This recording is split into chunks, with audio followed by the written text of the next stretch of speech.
Hola, buenos días. Mi nombre es María Jesús Barona, soy la directora de la Agencia Tributaria Canaria. Estamos hoy en el acto académico de la Cátedra del REF de la Reforma de 2018 del Régimen Económico y Fiscal de Canarias. Me acompañan en la mesa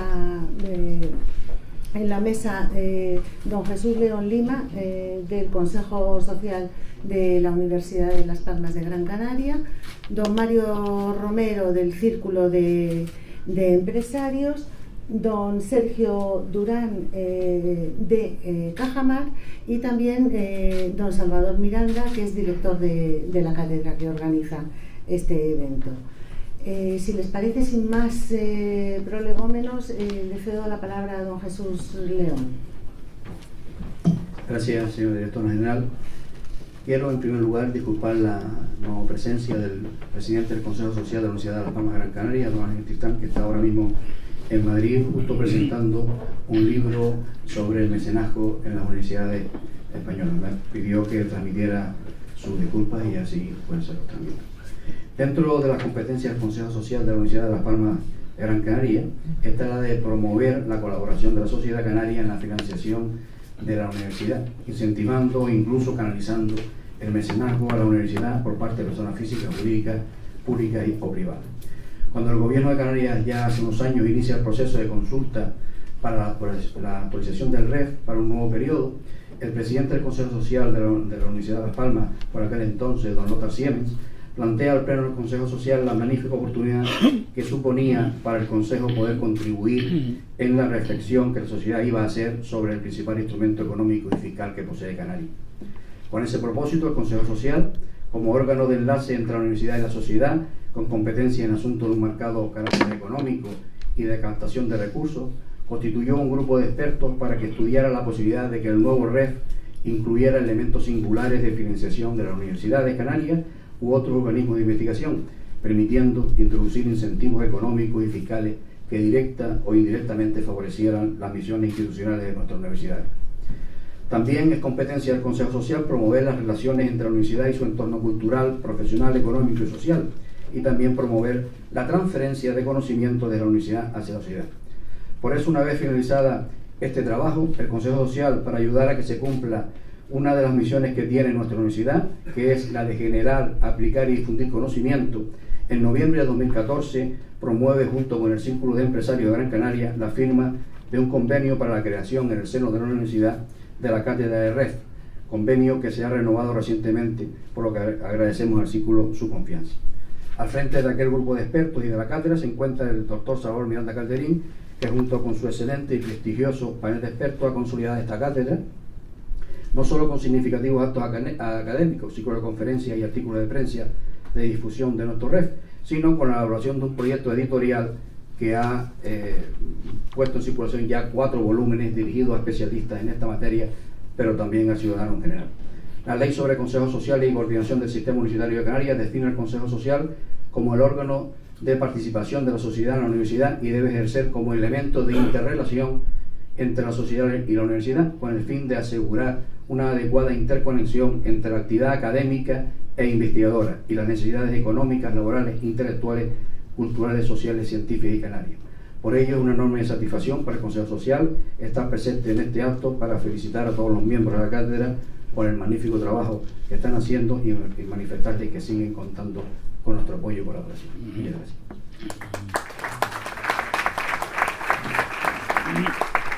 Muchas gracias, don Jesús. Don Mario tiene la palabra. Sí, buenos días, muchas gracias, directora general de tributos.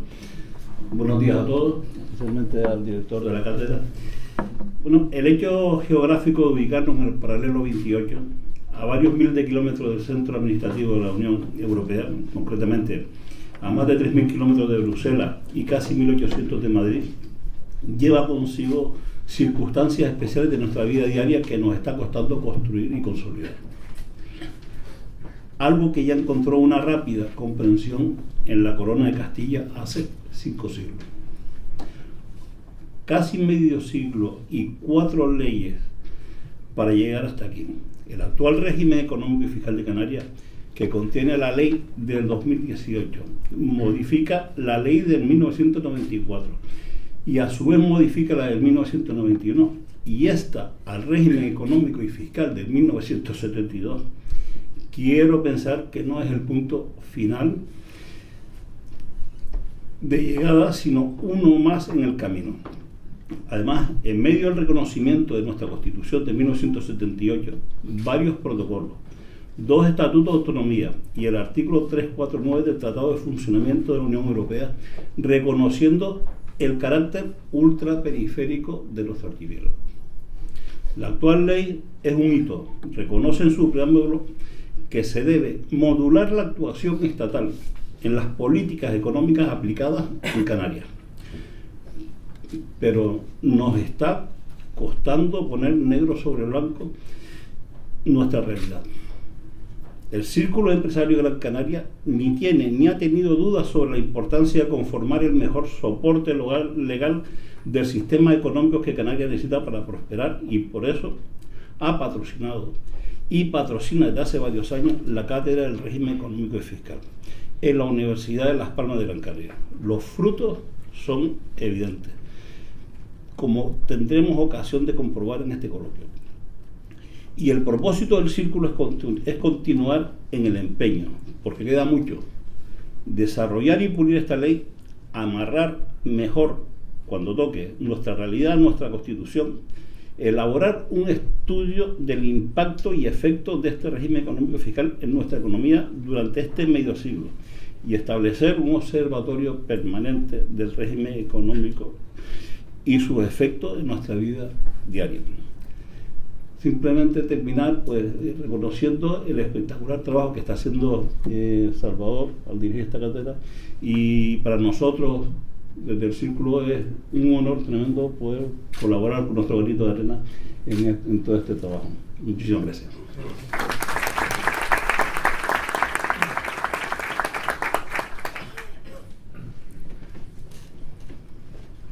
Bueno, pues ahora me ha tocado a mí. No. Ay, perdón, es verdad, me estaba saltando.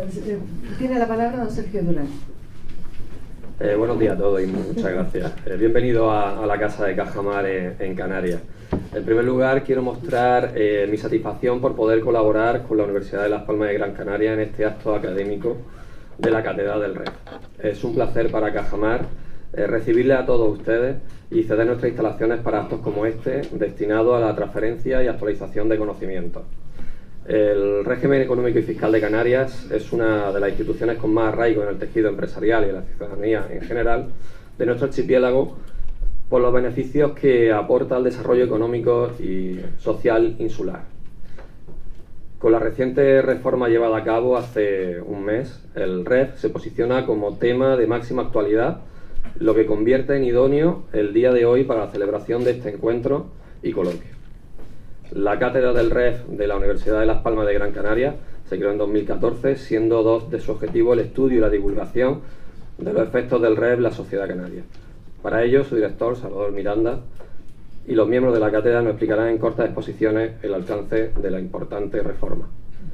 Cajamar se congratula de que este acto académico de esta relevancia se efectúe en esta casa, la casa de todos ustedes, en la que también estamos a su disposición y de la de sus clientes para su gestión y asesoramiento financiero que puedan precisar. Nada más, espero que sea de mucho provecho la jornada de hoy. Muchísimas gracias. Muchas gracias, Sergio. Y reitero mi perdón. Me despisté. Yo tampoco me voy a extender mucho en esta inauguración, porque aquí lo importante es que entre todos desbrocemos y veamos cuáles son las novedades del régimen económico y fiscal, las novedades de la Ley 8. Lo importante es que todos las analicemos, y lo importante es poner un poco de manifiesto cuáles son aquellas novedades de las que como profesionales tributarios o económicos podemos tener una opinión técnica. Yo simplemente quería agradecer la oportunidad de inaugurar estas jornadas, poner en valor todas las aportaciones que que se realizan tanto desde la cátedra del REF como desde los asesores fiscales, los titulados mercantiles, todas esas personas que se acercan a la administración y nos van contando problemas que se encuentran a lo largo del camino y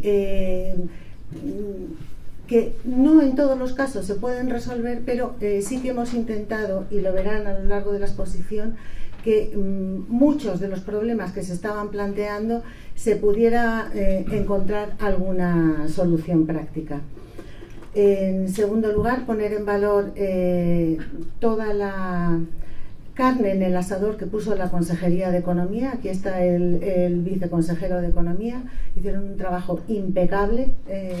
Era teóricamente el turno específicamente de la parte económica. En la parte fiscal lo que hemos hecho ha sido intentar avanzar un poco más en las especificidades fiscales. Y por último, otro mensaje, y creo que es positivo, yo participé activamente en todas las negociaciones que hubo en torno a lo que era entonces el proyecto de ley. No hubo un solo partido político, y eso hay que decirlo, hay que contrastarlo, que no tuviera clara la finalidad y que no tuviera ganas de llegar a acuerdos.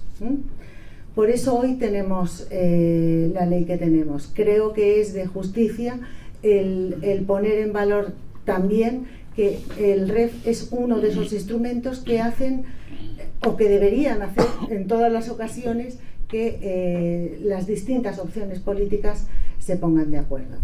Sin más, les dejo con lo que de verdad es importante de hoy. Don Salvador Miranda va a dirigir las posiciones técnicas y quedan inaugurada esta jornada. Gracias.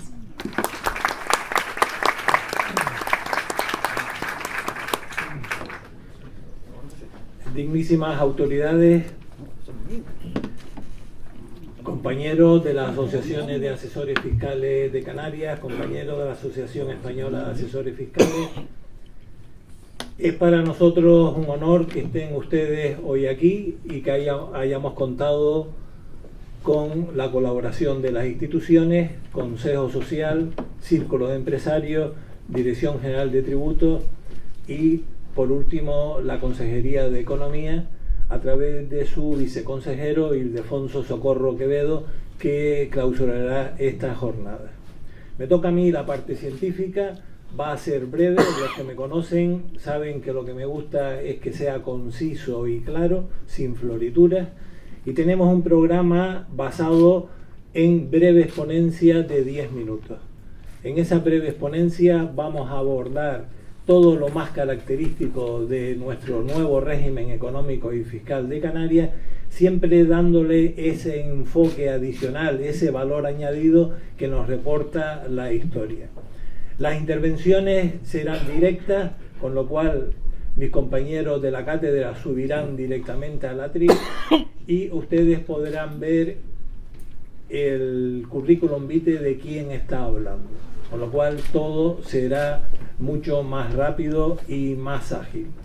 Las ponencias van a ser de dos tipos, algunas van a ser sencillamente explicando los cambios, de tal forma que traslademos las novedades, y sin embargo va a haber otras intervenciones que serán críticas en el sentido de lo que nos parece el cambio y de las propuestas de mejora que podamos aportar. Repito, las intervenciones van a ser breves y al final tendremos un coloquio. El programa lo tienen ustedes en la pantalla y comienzo yo con el contexto histórico y, si me permiten, paso al atril para comenzar con las intervenciones. Si están cómodos aquí pueden seguir, porque yo estoy en el atril y no hay diapositivas.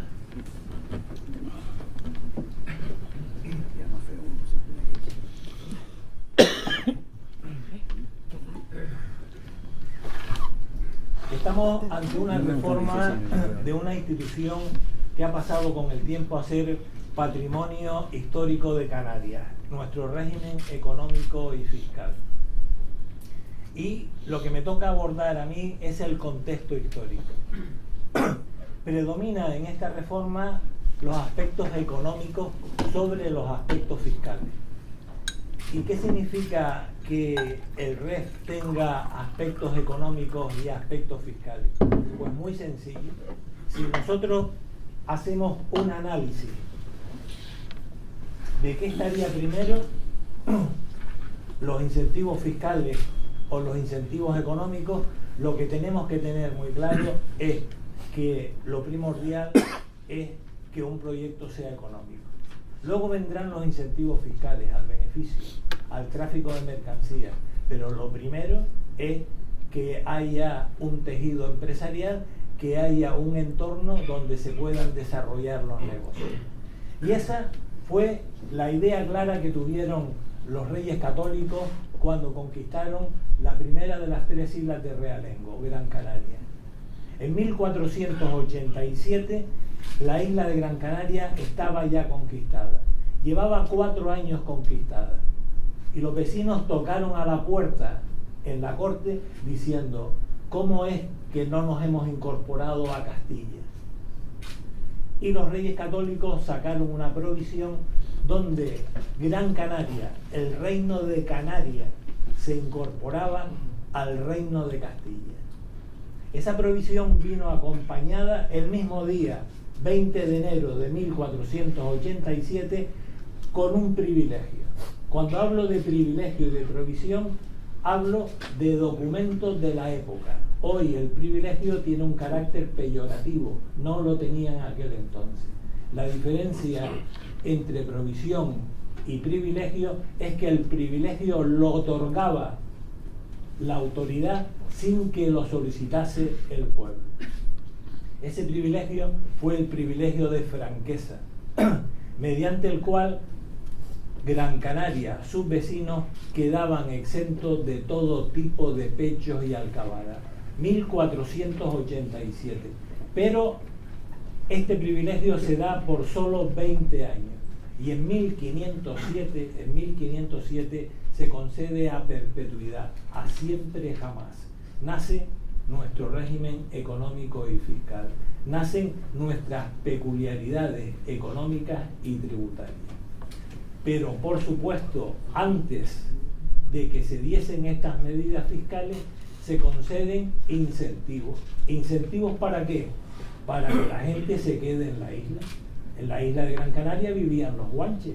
Lo que se trataba es que los conquistadores se quedasen en la isla y que viniese más gente de la península. Es así como nace la primera medida económica de nuestra institución, el reparto de tierras y agua. Reparto no solo a los conquistadores que se quedasen a cultivar las tierras al menos durante 5 años, si no perdían las concesiones, sino también a aquellos vecinos de fuera de otros reinos que quisieran venir a Gran Canaria. Entre 1487 y 1507 se conquista La Palma y Tenerife. Y a La Palma y Tenerife, su gobernador vitalicio, Alonso Fernández de Lugo, le otorga exactamente el mismo privilegio fiscal que a Gran Canaria. Un gobernador no podía otorgar este privilegio, pero la reina Juana, la que denominamos Juana la Loca, y que para Gran Canaria no fue tan loca, concedió estos incentivos también a la isla de La Palma y Tenerife a perpetuidad. Por lo tanto, tenemos incentivos fiscales e incentivos económicos. El primero, reparto de agua. El segundo, para que la moneda se quedase, se sobrevalora la moneda en Canarias. La moneda castellana era la misma que existía en la península, pero aquí se le da un plus, de tal forma que el dinero se quede. Un real en la península valía 34 maravedís, un real en Canarias valía 48 maravedís. No obstante, hubo siempre problemas de dinerario, ya que las islas importaban casi todo el producto y las exportaciones importantísimas en la época del azúcar no eran suficientes. A esta segunda medida, ya estoy hablando, primera medida, reparto de aguas y tierras, segunda medida económica, revalorización de la moneda. En el siglo XVI y XVII se añade otra medida importantísima: la permisión en el tráfico canario americano. El monopolio lo tenía Sevilla y se hace una excepción con Canarias para que se pueble Canarias, para que los frutos de las islas, concretamente el vino, se pudiese exportar a las Indias. Y ahí es donde hay una fuente de riqueza. Tenerife se hace grande, se empiezan a poblar los campos y los viñedos llenan de esplendor nuestro paisaje. Llegamos a una época en el siglo XVIII, una época nefasta para nuestra institución, y ya en el siglo XIX hay otra medida relevante desde el punto de vista económico: el decreto de Puerto Franco. En 1852 los puertos principales de las Islas Canarias pasan a ser francos, con lo cual los extranjeros podían venir a comerciar con Canarias y las exportaciones nuestras salían libres de impuestos. Por lo tanto, las medidas económicas siempre han estado ligadas a nuestro régimen económico y fiscal. Siempre han existido medidas fiscales y medidas económicas. Pues bien, esta reforma de 2018 prevalecen las medidas económicas, que estaban estancadas desde 1994. Fíjense ustedes cómo ha evolucionado nuestra sociedad canaria desde 1994 a 2018. Era necesaria esta reforma. Reforma que no es innovadora, no hay nada que sea súper nuevo, pero reforma que era necesaria para acoplar una serie de cuestiones a la economía de la sociedad canaria. Por eso, hoy en día estamos explicando un hito que se produce desde 2018 hasta 1994, la reforma de la parte económica de nuestro régimen. Y como el tiempo es breve y yo quiero cumplir con los 10 minutos, termino aquí mi intervención dándole a todos las gracias.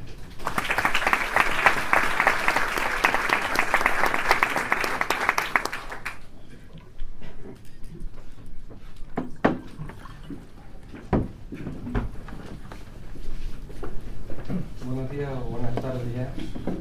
En mi intervención voy a centrar la atención en el importante cambio que supone para la Comunidad Autónoma de Canarias la desvinculación de los recursos del REF en el sistema de financiación de las comunidades autónomas de régimen común.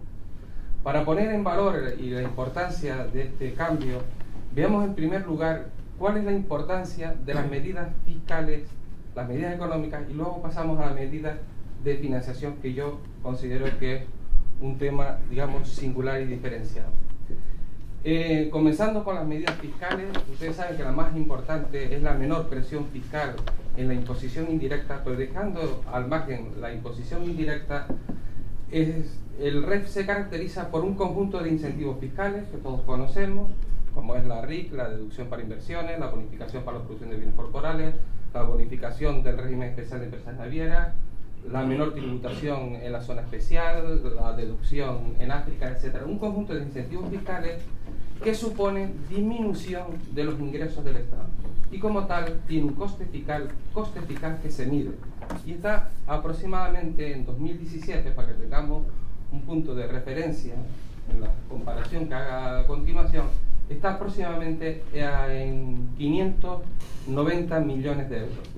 Pero no debemos olvidar que los incentivos fiscales son procíclicos y el 2007 está muy alejado de los 1.105 millones de euros que supuso los incentivos fiscales para el Estado en 2017. Evidentemente se trata de incentivos fiscales que buscan objetivos muy loables, como es la diversificación económica, el crecimiento económico, la atracción de capitales a Canarias, la internacionalización de la economía, la creación de empleo, y podría seguir con un gran etcétera, pero me lo ahorro por los 10 minutitos para que Salvador no me llame la atención. Bien. No voy a entrar en cuál es la reforma de la Ley 8/2018 de incentivos fiscales, porque van a ser objeto de atención por el resto de ponentes, pero sí destacar, porque me parece algo importante, que se incluye una nueva exención, algo original, que es la exención para el fomento de la cultura, que ha tenido gran acierto el que lo haya puesto que se exime de todos los gravámenes y también aduaneros para las obras artísticas que se vayan a exponer desde Canarias a la península y el resto de la Unión Europea, y también tendrán esa exención cuando retornen a Canarias. Pero quedémonos con esa cifra de 590 millones en 2017. Si miramos las medidas económicas no suponen disminución de los ingresos del Estado, suponen partidas presupuestarias en el presupuesto de gasto y, por tanto, en las reglas de negociación de los presupuestos anuales. Para que nos hagamos una idea, esas partidas en 2017 supuso aproximadamente 800 millones de euros, y no computo en esta cantidad los 300 millones de euros que pagan todos los consumidores por los peajes de acceso al sistema eléctrico, que sabemos cómo se financia la electricidad. Veamos a su vez estas medidas económicas en tres medidas económicas o subgrupos. En primer lugar están aquellas medidas que van dirigidas a un objetivo bastante importante, como es la continuidad territorial y la libertad de transporte. En esto, más o menos, los presupuestos de 2017 fue aproximadamente 375 millones, pero cabe esperar que en los próximos años incremente. ¿Por qué? Primero, porque se puede ampliar la condición de obligaciones de servicio público del transporte. A esto hay que sumar, como todos ya conocemos, el incremento notable que se ha producido en la bonificación del transporte de las personas residentes, tanto aéreo como marítimo, de las personas residentes en Canarias, que todos ya hemos experimentado. En tercer lugar, también se va a financiar el 100% o se va a compensar el 100% del coste de las mercancías que se transporten de aquí a la península y al resto de la Unión Europea. Y además habrá que añadir a todo esto todas las medidas en infraestructura portuaria y aeroportuaria, como posteriormente nos expondrá la doctora Adriana Fabiola Martín Cáceres.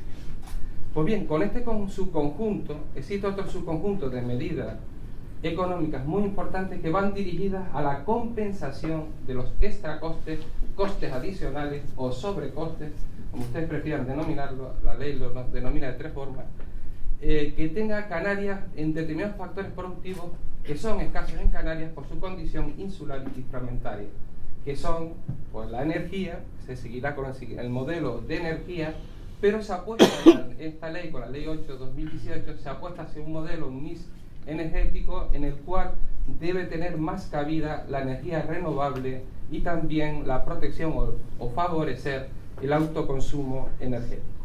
También en gestión de residuos se apuesta ya por un modelo de gestión integral que favorezca el reciclaje y la reutilización.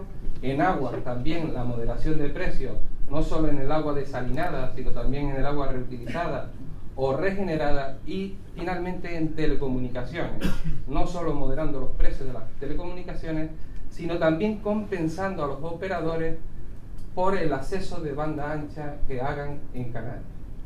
Junto a estas dos medidas o subconjuntos que aglutinan y están bastante consolidados en nuestro red, son estos de la continuidad territorial y la compensación de sobrecostes, existen otros conjuntos de medidas importantes, pero se llaman ya complementarias, y lo que buscan es el desarrollo económico y social de Canarias. Hay que especificar son del desarrollo económico y social de Canarias. No significa que lo demás no sirva para el desarrollo económico y social, pero estas son complementarias y por eso se denominan así.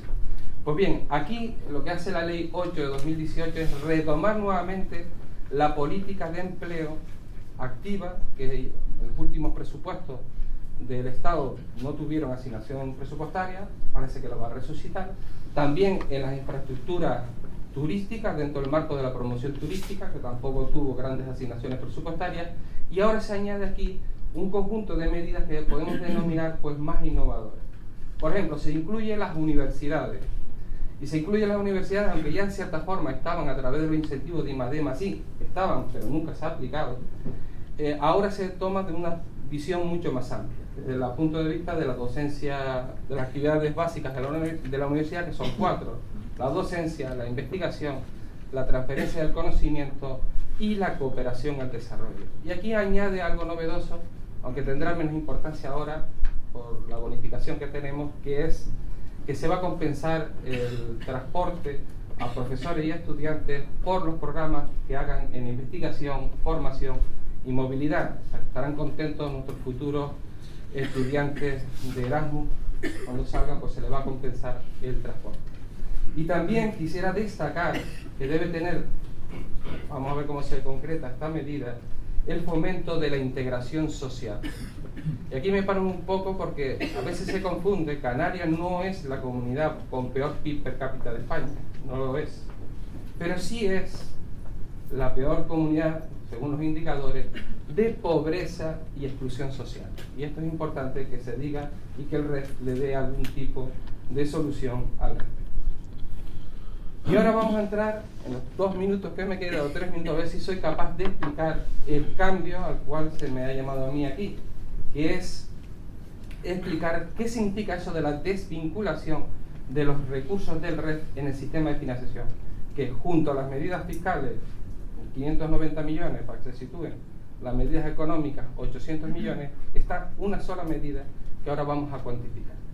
Pues bien, para analizar esta medida, permítanme que haga 2 apreciaciones previas, para que se entienda, ¿va? A ver si soy capaz de explicarlo correctamente. Hasta 2009, los recursos del REF ni se integraban, ni se consideraban en modo alguno en el sistema de financiación. Traducido, los recursos del REF era financiación adicional de la Comunidad Autónoma de Canarias, o para ser más exacto, de las haciendas territoriales de Canarias, para ser más exacto. En 2009 se produce un cambio. No se integran los recursos del REF. Cuando digo no se integran, significa que no se pone en una cesta, como ponen todas las comunidades autónomas, o se pone también la comunidad autónoma, todos los impuestos para el reparto solidario entre todos los españoles. No se integra en ese modelo, pero sí se considera. ¿Y qué recursos se consideran? 4 recursos: el IJIC, el AIEM, el impuesto especial de determinados medios de transporte, conocido por todos nosotros el impuesto de matriculación, y el impuesto de combustibles derivados del petróleo. Curiosamente es un impuesto propio, pero también se considera. Esos 4 impuestos se van a considerar, no integrar, pero sí considerar en la financiación por habitante ajustado de Canarias. De tal forma que cuando se integran en ese indicador, Canarias deja de ser beneficiaria de un fondo que se llama el Fondo de Competitividad. Y cuando es beneficiaria, lo es beneficiaria por una cantidad escasa. Llegan los presupuestos generales del Estado de 2017 y se negocia la supresión a través de la disposición final 19ª, se decide suprimir ese párrafo. Traducido, se decide que ya no se compute. ¿Qué significa eso? Significa que Canarias ahora sí es beneficiaria de ese fondo de competitividad y por una cantidad importante. Tan importante que se negoció su forma progresiva. Deben saber ustedes también que los sistemas de financiación se liquidan en un año y tiene efectos financieros 2 años más tarde. Entonces, la liquidación de 2015, que tiene efectos financieros en 2017, por eso se negoció en 2017, supuso un incremento de la financiación de la comunidad autónoma de 219 millones. 2016 con efectos financieros este año, 2018, 449 millones adicionales. Y 2017 con efectos para los próximos presupuestos del Estado, según las estimaciones que ha hecho el propio Estado y que he mirado esta mañana, estamos hablando de 598 millones de euros. Solo la supresión de un párrafo supone 598 millones. Para terminar, indicar que esto no es nuevo de la Ley 8/2018, puesto que el texto que está incluido en esa ley nace el mismo día, el 5 de noviembre, hay que recordar los canarios, el 5 de noviembre, apúntate los sábados para la historia, porque nace ese día los estatutos de autonomía de Canarias y incluyen en el artículo 166 de los estatutos el mismo texto que está en la ley 8/2018, por tanto con la seguridad jurídica que supone los estatutos. Para terminar, esta modificación es muy relevante desde el punto de vista financiero, junto con las medidas fiscales y las medidas económicas, y surtirá todos los efectos a partir de 2019. Y ya le cedo la palabra a Fabiola para que continúe con otra ponencia también.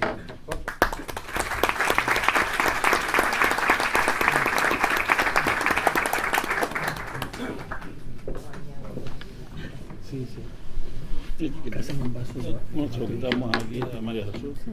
Bueno, si hubiera que identificar las líneas maestras de la reforma, no solo de la ley 1994, de la 2018 de 5 de noviembre, sino también del Estatuto de Autonomía de Canarias, sin duda, sin lugar a dudas, una de esas líneas maestras es la condición de ultraperificidad. El reconocimiento de Canarias como región ultraperiférica irrumpe ya con carta de naturaleza en la ley y en el estatuto, y se traduce en una serie de reglas, de medidas y reglas de actuación dirigidas a los poderes públicos. Hoy, en este espacio de tiempo que me corresponde, les voy a exponer algunas de esas medidas contenidas en la ley 1994, tras esta modificación de la ley 8/2018, en el ámbito portuario y en el ámbito aeroportuario. En el ámbito aeroportuario puede decirse que la ley del REF, la ley 1994, ha venido a consolidar las particularidades, las especialidades que la normativa sectorial reconoce a los puertos canarios de interés general. El artículo 4 de la ley establece que en Canarias se aplicarán tasas portuarias inferiores a las exigibles en el resto del territorio nacional para lograr la competitividad de sus puertos respecto de otros puertos de uso alternativo. Con especial atención, señala la ley, a las tasas vinculadas al tráfico de contenedores. Otra importante medida introducida en la ley 1994 consiste en garantizar el mantenimiento de la calificación de los puertos canarios de interés general como tales. Esto es muy importante porque tiene por finalidad garantizar que se realicen en el futuro las inversiones necesarias no solo para mantener las infraestructuras portuarias, sino también para desarrollarlas en la medida en que esto venga demandado por los nuevos flujos de tráfico. Por lo que se refiere al régimen especial, a esas especialidades que, como antes les adelantaba, se encuentran contenidas en la normativa sectorial, esa normativa sectorial es el texto refundido de la Ley de Puertos del Estado y la Marina Mercante. Para comprender estas especialidades tenemos que partir de la base de que uno de los principios que rigen el sistema portuario estatal es el principio de autofinanciación, de autosuficiencia económica. Y por otro lado, en materia de tasas, que es lo que aquí ahora quería yo destacar, rige el principio de equivalencia. ¿Qué significa el principio de autosuficiencia económica? Pues significa ni más ni menos que las autoridades portuarias, las distintas autoridades portuarias, deben alcanzar objetivos de rentabilidad anual. Puertos del Estado acuerda con cada una de las autoridades portuarias, en los respectivos planes de empresa, el objetivo de rentabilidad anual a conseguir. ¿Qué significa el principio de equivalencia? Bueno, significa que a la hora de cuantificar la tasa hay que tener en cuenta el coste de los servicios que se prestan y por los cuales éstas se exigen. Y también hay que tener por referencia el valor de la utilidad derivada de la utilización del dominio público portuario. Digo esto porque es necesario para comprender que el régimen especial de los puertos canarios de interés general supone una modulación de estos principios. Aunque también he de advertir ya de entrada que estas medidas especiales que ahora les voy a relatar no son exclusivas para los puertos canarios de interés general, sino que se aplican también a los puertos de interés general en Ceuta, Melilla y Baleares. Es decir, se aplica un régimen homogéneo atendidas las condiciones de lejanía, insularidad y ultraperificidad. Esto es de momento lo que tenemos. ¿Y cuáles son esas medidas? Bueno, brevemente. En primer lugar, las aportaciones que deben hacer las distintas autoridades portuarias a puertos del Estado en el caso de las autoridades portuarias canarias es inferior en un 5%. Segundo, en los respectivos planes de empresa que Puertos del Estado acuerda con cada una de las autoridades portuarias, cuando se trate de negociar esos planes de empresa con las autoridades portuarias de Las Palmas y de Santa Cruz, ha de atenderse específicamente a las condiciones de lejanía, insularidad y ultraperificidad. No olvidemos que antes ya les he advertido de que esto también se aplica para Ceuta, Melilla y Baleares. En tercer lugar, el Fondo de Compensación Interportuaria. Este es un fondo de redistribución de recursos que se nutre de las aportaciones de Puertos del Estado y de las autoridades portuarias. Una vez constituido el fondo, se produce la asignación de recursos a las distintas autoridades portuarias para financiar, bueno, son asignaciones de carácter finalista, para financiar, por ejemplo, pues las necesidades de inversión en infraestructura o bien las actuaciones y programas de investigación.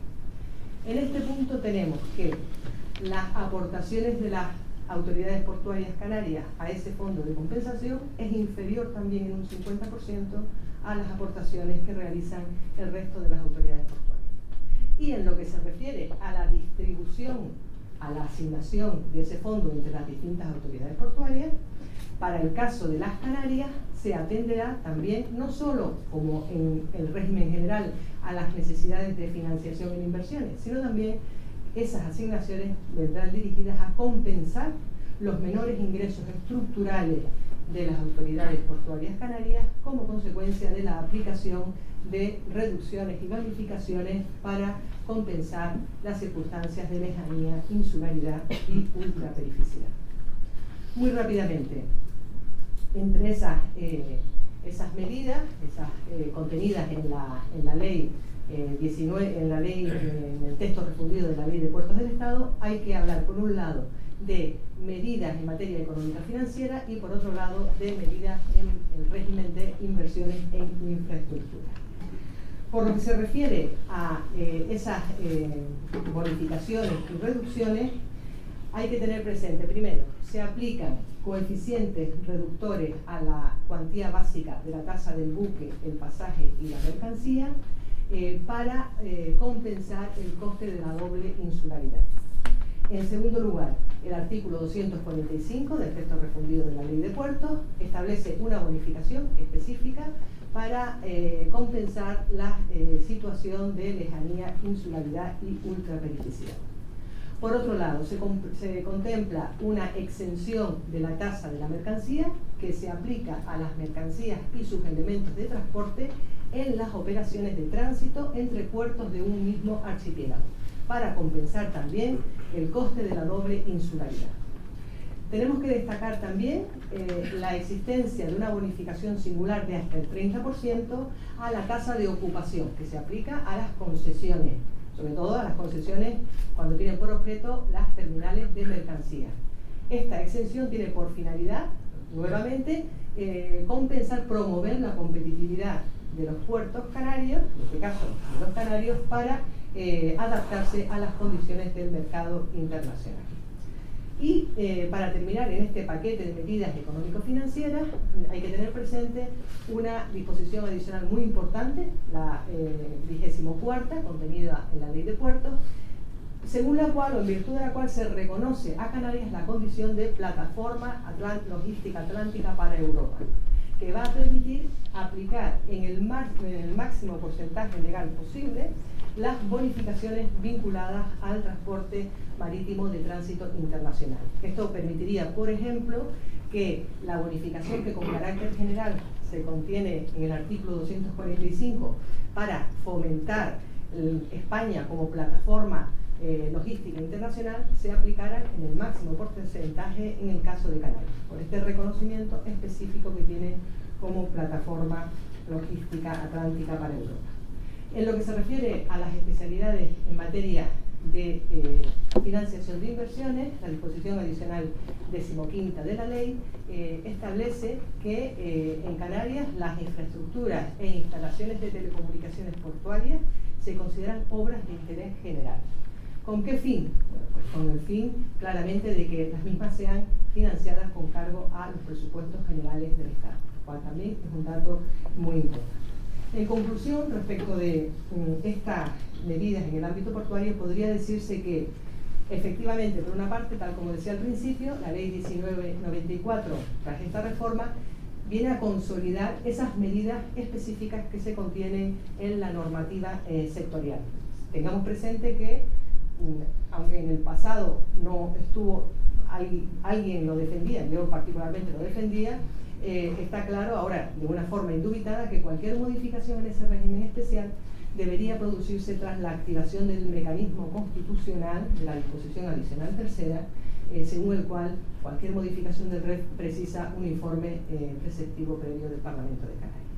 Por un lado, por tanto, es una consolidación muy importante de ese régimen especial para los puertos canarios de interés general, pero por otro, yo creo que hay que valorizar que la ley tiene en este caso una virtualidad prospectiva, es decir, mira hacia adelante porque proporciona cobertura suficiente para que en el futuro esa situación, ese tratamiento homogéneo que contiene la norma sectorial, atendida a las circunstancias de lejanía, insularidad y ultraperificidad, se modifique, se transforme en el sentido de articular para Canarias un régimen o especialísimo, un régimen apartado de ese régimen homogéneo, porque evidentemente en Canarias concurre la situación de lejanía y concurre la situación de insularidad, pero también la de ultraperificidad, que no concurre en el resto de los territorios para los cuales la ley de puertos contempla ese régimen específico. Bien, esto por lo que se refiere al ámbito portuario. En el tiempo que me queda voy a referirme brevemente al ámbito aeroportuario.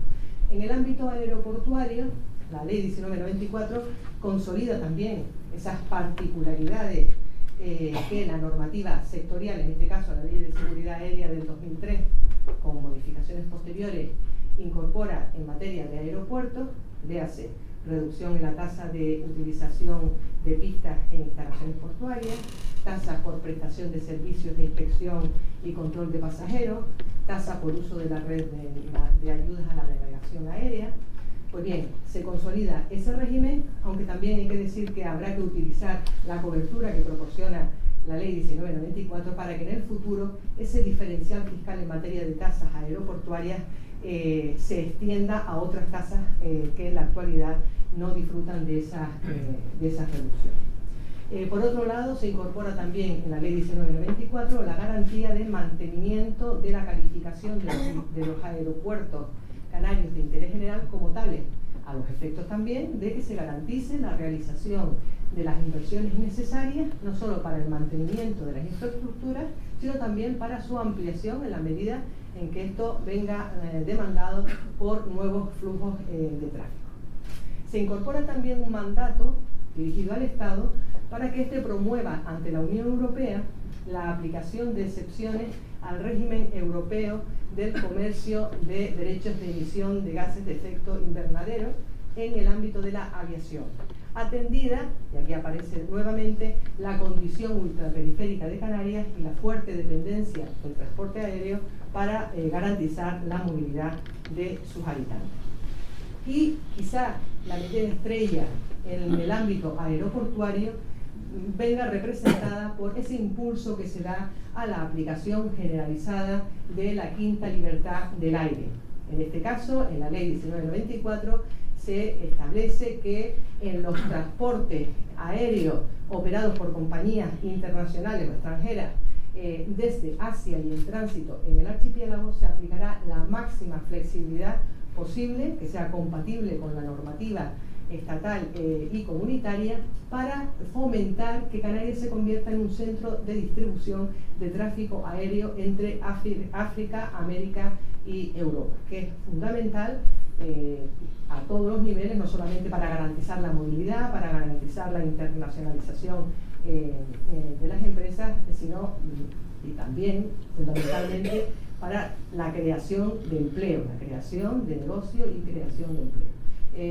Han sido muchos los esfuerzos institucionales que se han realizado para impulsar esta quinta libertad del aire, todavía existen problemas porque se trata, según se señala por parte del Ministerio, de que estas quintas libertades del aire se reconocen a medida que se vayan celebrando contratos bilaterales entre Estados, pero no cabe duda que la incorporación de esta medida en la Ley 1994 constituye un impulso, un paso hacia adelante en la consecución de ese objetivo. Nada más, muchas gracias.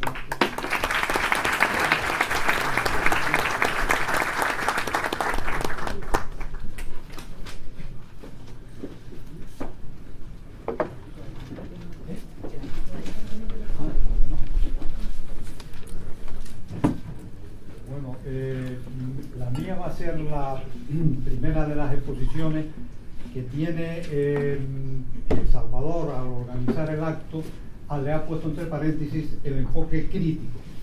Por lo tanto, no me voy a limitar a describir la situación novedosa que se ha producido en la última reforma, sino que voy también a señalar algunas que podríamos llamar disfunciones de la situación actual.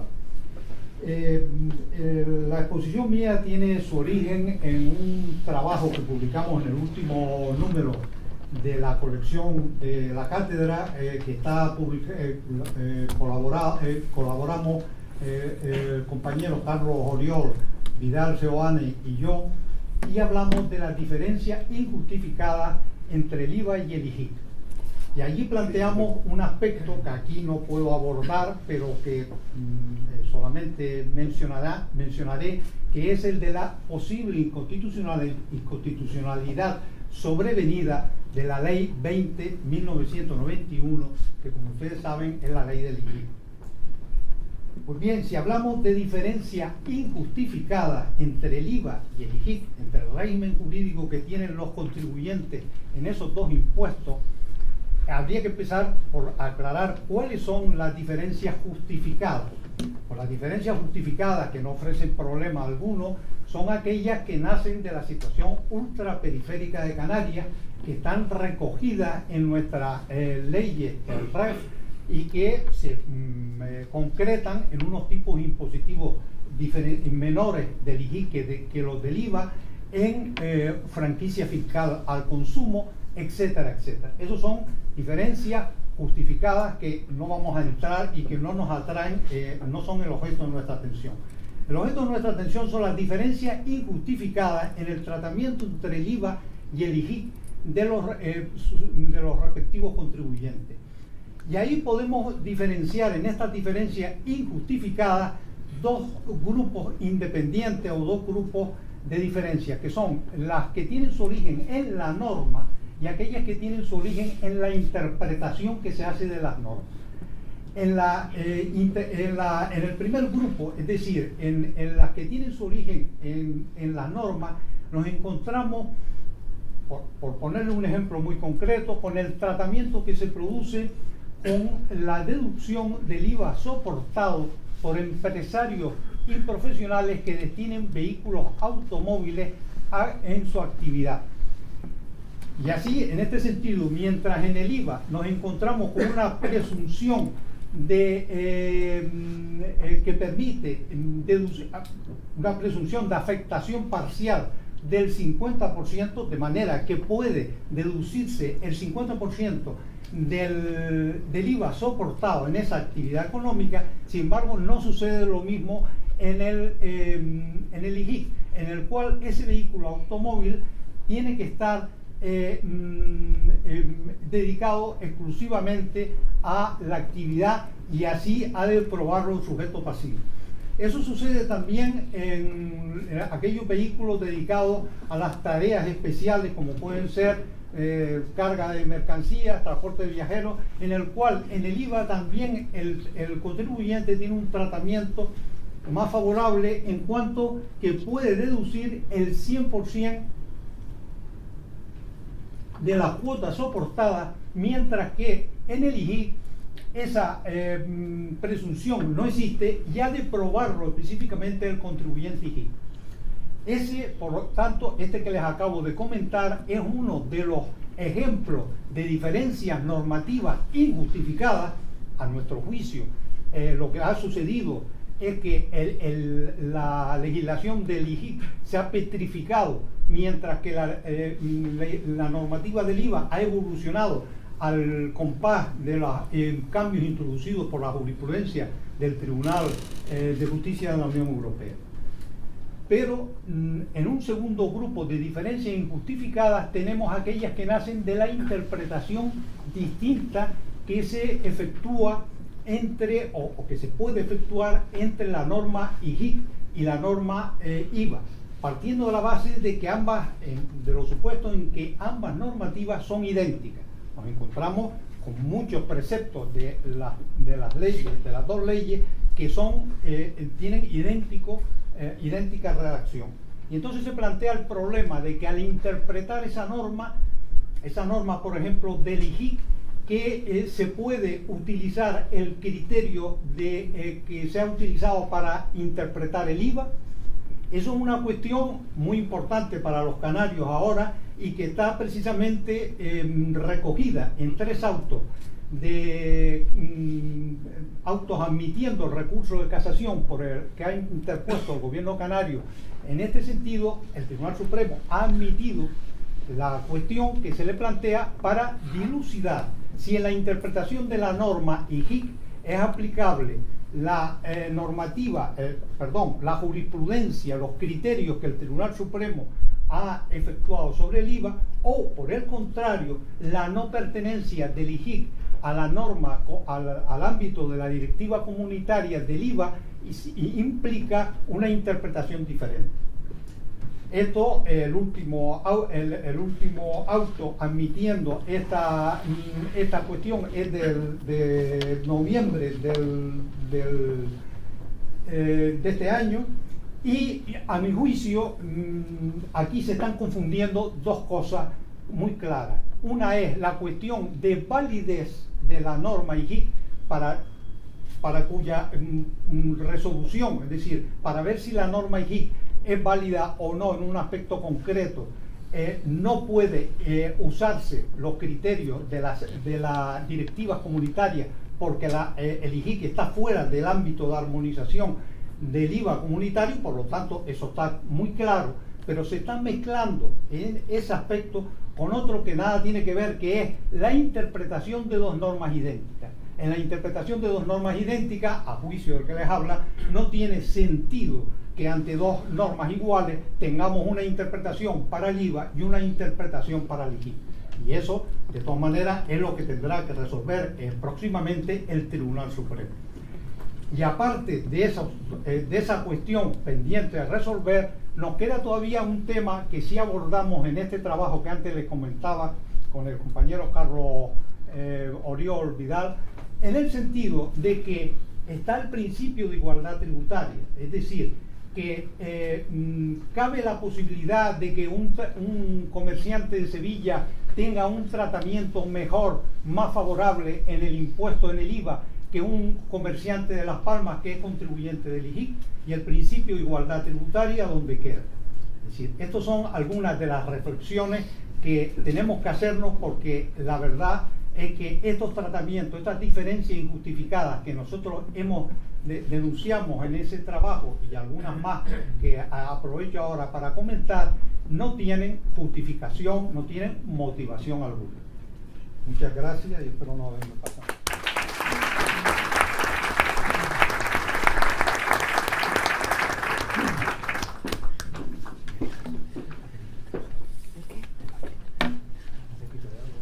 Sí, yo te lo pongo. Este vaso. Muy buenos días a todos. Voy a comentarles brevemente, voy a intentar hacerlo brevemente, una cuestión que creo que nos ha preocupado a todos los que utilizamos los incentivos fiscales en Canarias. Y la cuestión no es otra que la problemática de los bienes usados. La problemática de los bienes usados enfocada dentro del incentivo de la Reserva para Inversiones en Canarias. Sabemos que hay otro incentivo, como el de la opción por inversiones en Canarias, que para permitir que un elemento usado sea válido para su aprovechamiento nos exige algo muy complejo, cuando no imposible de cumplir, que es que genere o que suponga una mejora, una evidente mejora tecnológica, lo cual difícilmente se cumple en el 99% de los casos que nos podemos encontrar. Por otro lado, si nos vamos desde el punto de vista de la reserva para inversiones, el escenario con el que nos hemos encontrado en estos tiempos, ¿cuál es? Pues ha ido variando. Desde el año 94, que nuestra ley regula esta reserva para inversiones en Canarias, la ley 1994, se precisa inicialmente que los bienes usados tampoco se podrían beneficiar de la reserva si no suponían una mejora tecnológica, aquí no evidente, pero sí mejora tecnológica, y que no se hubieran beneficiado previamente del propio artículo 27. Continuando a lo largo del tiempo, en el año 2007, con el Real Decreto Ley 12/2006, se introduce una modificación importante, en el sentido que desaparece el requisito de que esos elementos usados para poderlos aprovechar para materializar la reserva para inversiones deban suponer una mejora tecnológica, desaparece esa exigencia radicalmente, y en esa misma y con esa aprobación de aquella reforma que entró en vigor, digamos, para 2007 y ejercicio siguiente, también se introdujo unas ciertas limitaciones al aprovechamiento del suelo como vía de materialización, quedándose solo 4 supuestos concretos en los que se podía materializar la reserva para inversiones en suelo, que al fin y al cabo el suelo es un elemento que generalmente lógicamente ha sido usado con anterioridad en actividades económicas. Pues bien, desde ese año 2007 hasta la fecha, lo que nos dice la norma es que no podemos materializar en bienes usados cuando esos bienes se han beneficiado anteriormente de la reserva para inversiones en Canarias o de deducción por inversiones en Canarias o otras deducciones también del régimen en Canarias. Por lo cual, aquello que previamente ha disfrutado de uno de estos incentivos no puede volver a aprovechar. Ahora bien, ya desde el año 2007, con esa redacción, desde la perspectiva de la dotación, se introdujo también una posibilidad que era la de dotar con cargo a beneficios generados en la venta de esos propios elementos usados. Y ahí sí que se matizó y se dijo expresamente que esa limitación, se dijo vía reglamentaria, unos meses más tarde, que dicha limitación no quedaba eliminada como consecuencia, o que no era aplicable cuando lo que nos encontráramos fueran dotaciones o elementos que se habían beneficiado de dotaciones que fueran anteriores a las efectuadas desde el 1 de enero de 2007, por lo cual había, digamos, una delimitación temporal a efectos de la dotación que no se dijo expresamente de modo alguno de cara a la materialización. Y ahí empiezan las curvas con las que nos encontramos en esta materia de los bienes usados y de su aprovechamiento de cara a la dotación o a la materialización. De cara a la dotación estaba amparado por esto que les comento de la posibilidad de dotar con cargo a beneficios generados con posibilidad de enero de 2007. De cara a materialización no dijo absolutamente nada del reglamento, y después, con ocasión del Real Decreto 15/2014, que para el periodo actualmente vigente del REN 2015-2020, pues sí que se introdujeron a su vez otras modificaciones. Si analizamos un poco las modificaciones que se van produciendo, incluso en ese interín entre el Real Decreto 12 de 2006 y el propio 15 de 2014, vemos que el legislador fue flexibilizando con distintas medidas la posibilidad del aprovechamiento del usado, y en concreto del aprovechamiento del usado relacionado, por ejemplo, con el suelo. Así, cuando se producía la rehabilitación de una edificación, bien de un local comercial, bien de un establecimiento turístico, es decir, condicionado a la rehabilitación de los mismos, rehabilitar obviamente ya algo usado, pues admitía la validez de la materialización incluso del valor de adquisición del suelo relacionado con estos supuestos en los que se procediera a rehabilitar. ¿Qué sucede? Ley de Economía Sostenible 2011, mayor flexibilización por cuanto se define un concepto específico para la reserva para inversiones de lo que se entiende por rehabilitación, que tiene, digamos, un nivel de exigencia muy inferior al que tenía la ley del IVA o la ley del IGIC en aquellos tiempos, por cuanto ya no se exigen más que, digamos, renovaciones que sean activables desde un punto de vista contable. Es decir, aquello que podamos considerar una mejora desde el punto de vista contable, pues será válido para considerarlo como tal rehabilitación y por tanto no faculta para considerar válida ese suelo o ese suelo adquirido que es objeto de rehabilitación. O sea, que se ve una tendencia del legislador para incentivar esa rehabilitación. Tendencia que se amplía con el Real Decreto 15/2014, por cuanto se introduce otra cuestión, que es bajar el umbral de las cuantías de la rehabilitación, incluso de las ubicaciones donde debían estar establecidas dichos elementos que se rehabilitan. Así, desde el Real Decreto 15/2014, lo que sucede es que ya no se exige que si es un establecimiento turístico lo que vamos a rehabilitar, ya no se exige una inversión mínima del 25% del valor catastral en concepto de esa inversión en rehabilitación. Se suprime ese requisito y ya de cualquiera que sea la cuantía ya se puede acceder a considerar que eso está rehabilitado y por tanto ese suelo, elemento usado generalmente, sería apto. Y adicionalmente se elimina para los locales comerciales, aunque solo desde la perspectiva de la ley, y sorprendentemente en el reglamento sigue diciendo algo que lo contradice, que ya no hace falta, cuando hablamos de locales comerciales, de centros comerciales, que estén ubicados en áreas en declive para que esa rehabilitación le faculte a la validez de ese suelo. Bueno, pues con ese panorama en que se ve que hay una evolución intentando animar la rehabilitación, pues nos llegó un golpe en la frente en el año 2015, en noviembre a finales, como consecuencia de una modificación del reglamento estatal que eliminaba expresamente esa posibilidad que antes hablaba para dotaciones posteriores al 1 de enero de 2007 a efectos de lo que era la dotación de la ley. Desapareció del reglamento algo que se decía con anterioridad, ¿no? Y después, en 2016, se produjo otra cuestión que también fue sorprendente, ¿no? Porque a respuesta de una consulta vinculante de la Dirección General de Tributos dijo, oiga, a consulta de alguien que decía, mire, que es que voy a comprar un elemento usado que adquirí en 1987 y se acogió a un incentivo que es el del Fondo de Previsión para Inversiones, que muchos de los que están aquí sentados a lo mejor no llegaron a conocer ni a aplicar. Bueno, pues, ¿qué dijo la Dirección General de Tributos? Pues si eso se acogió a ese incentivo, que fue un antecedente de la Reserva para Inversiones, pues significa que ese elemento ya no lo puede acoger usted tampoco a la Reserva para Inversiones. O sea, que algo que alguien compró en 1987, pues en 2016 no servía porque ya había quedado contaminado. Lo cual es una interpretación que claramente creo que no puedo compartir y no debemos compartir porque no es acertada, por cuanto no estaba dentro de las excepciones que estipulaba expresamente el artículo 27 en ese momento. Pero bueno, todo esto generó una situación en la cual con una mano el legislador nos decía, rehabilite usted, y rehabilitar es algo usado, que el incentivo que llevar hasta el coste del suelo, y con la otra mano nos decía, no puede usted adquirir suelo si ya se benefició de la RIC o de la DIC con anterioridad. Y claro, pensemos solo en el sur de las islas y la cantidad de inmuebles que nos encontramos, a ver cuántos inmuebles no se han beneficiado en algún momento de estos incentivos, lo cual prácticamente prohibía la posibilidad de aprovechar esa rehabilitación.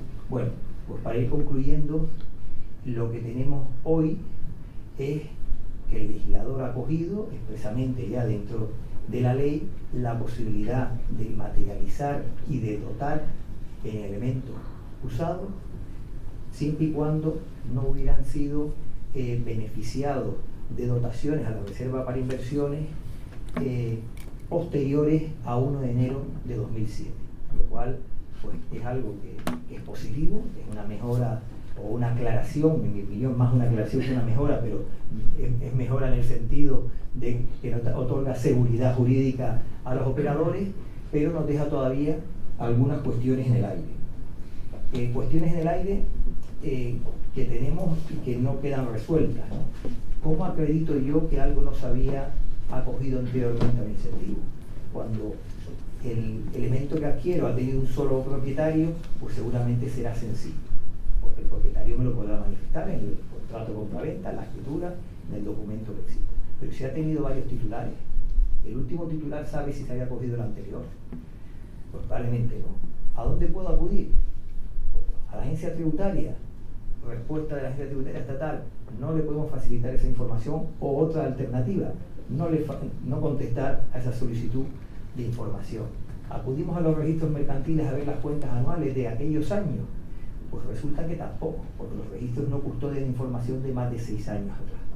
Con lo cual nos encontramos casi con una prueba diabólica.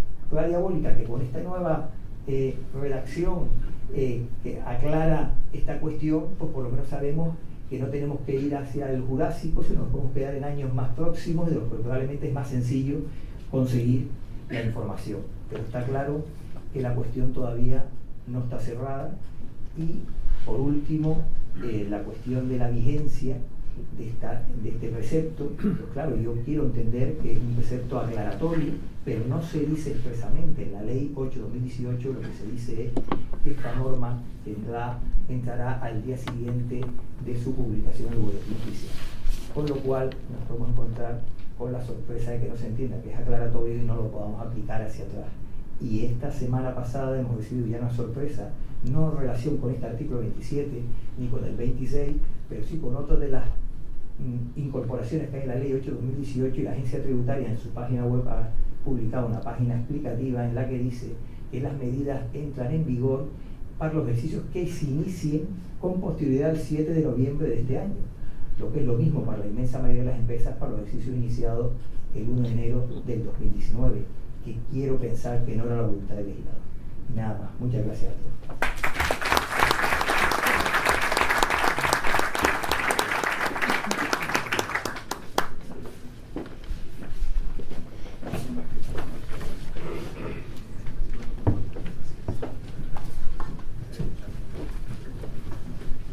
Buenas tardes a todos.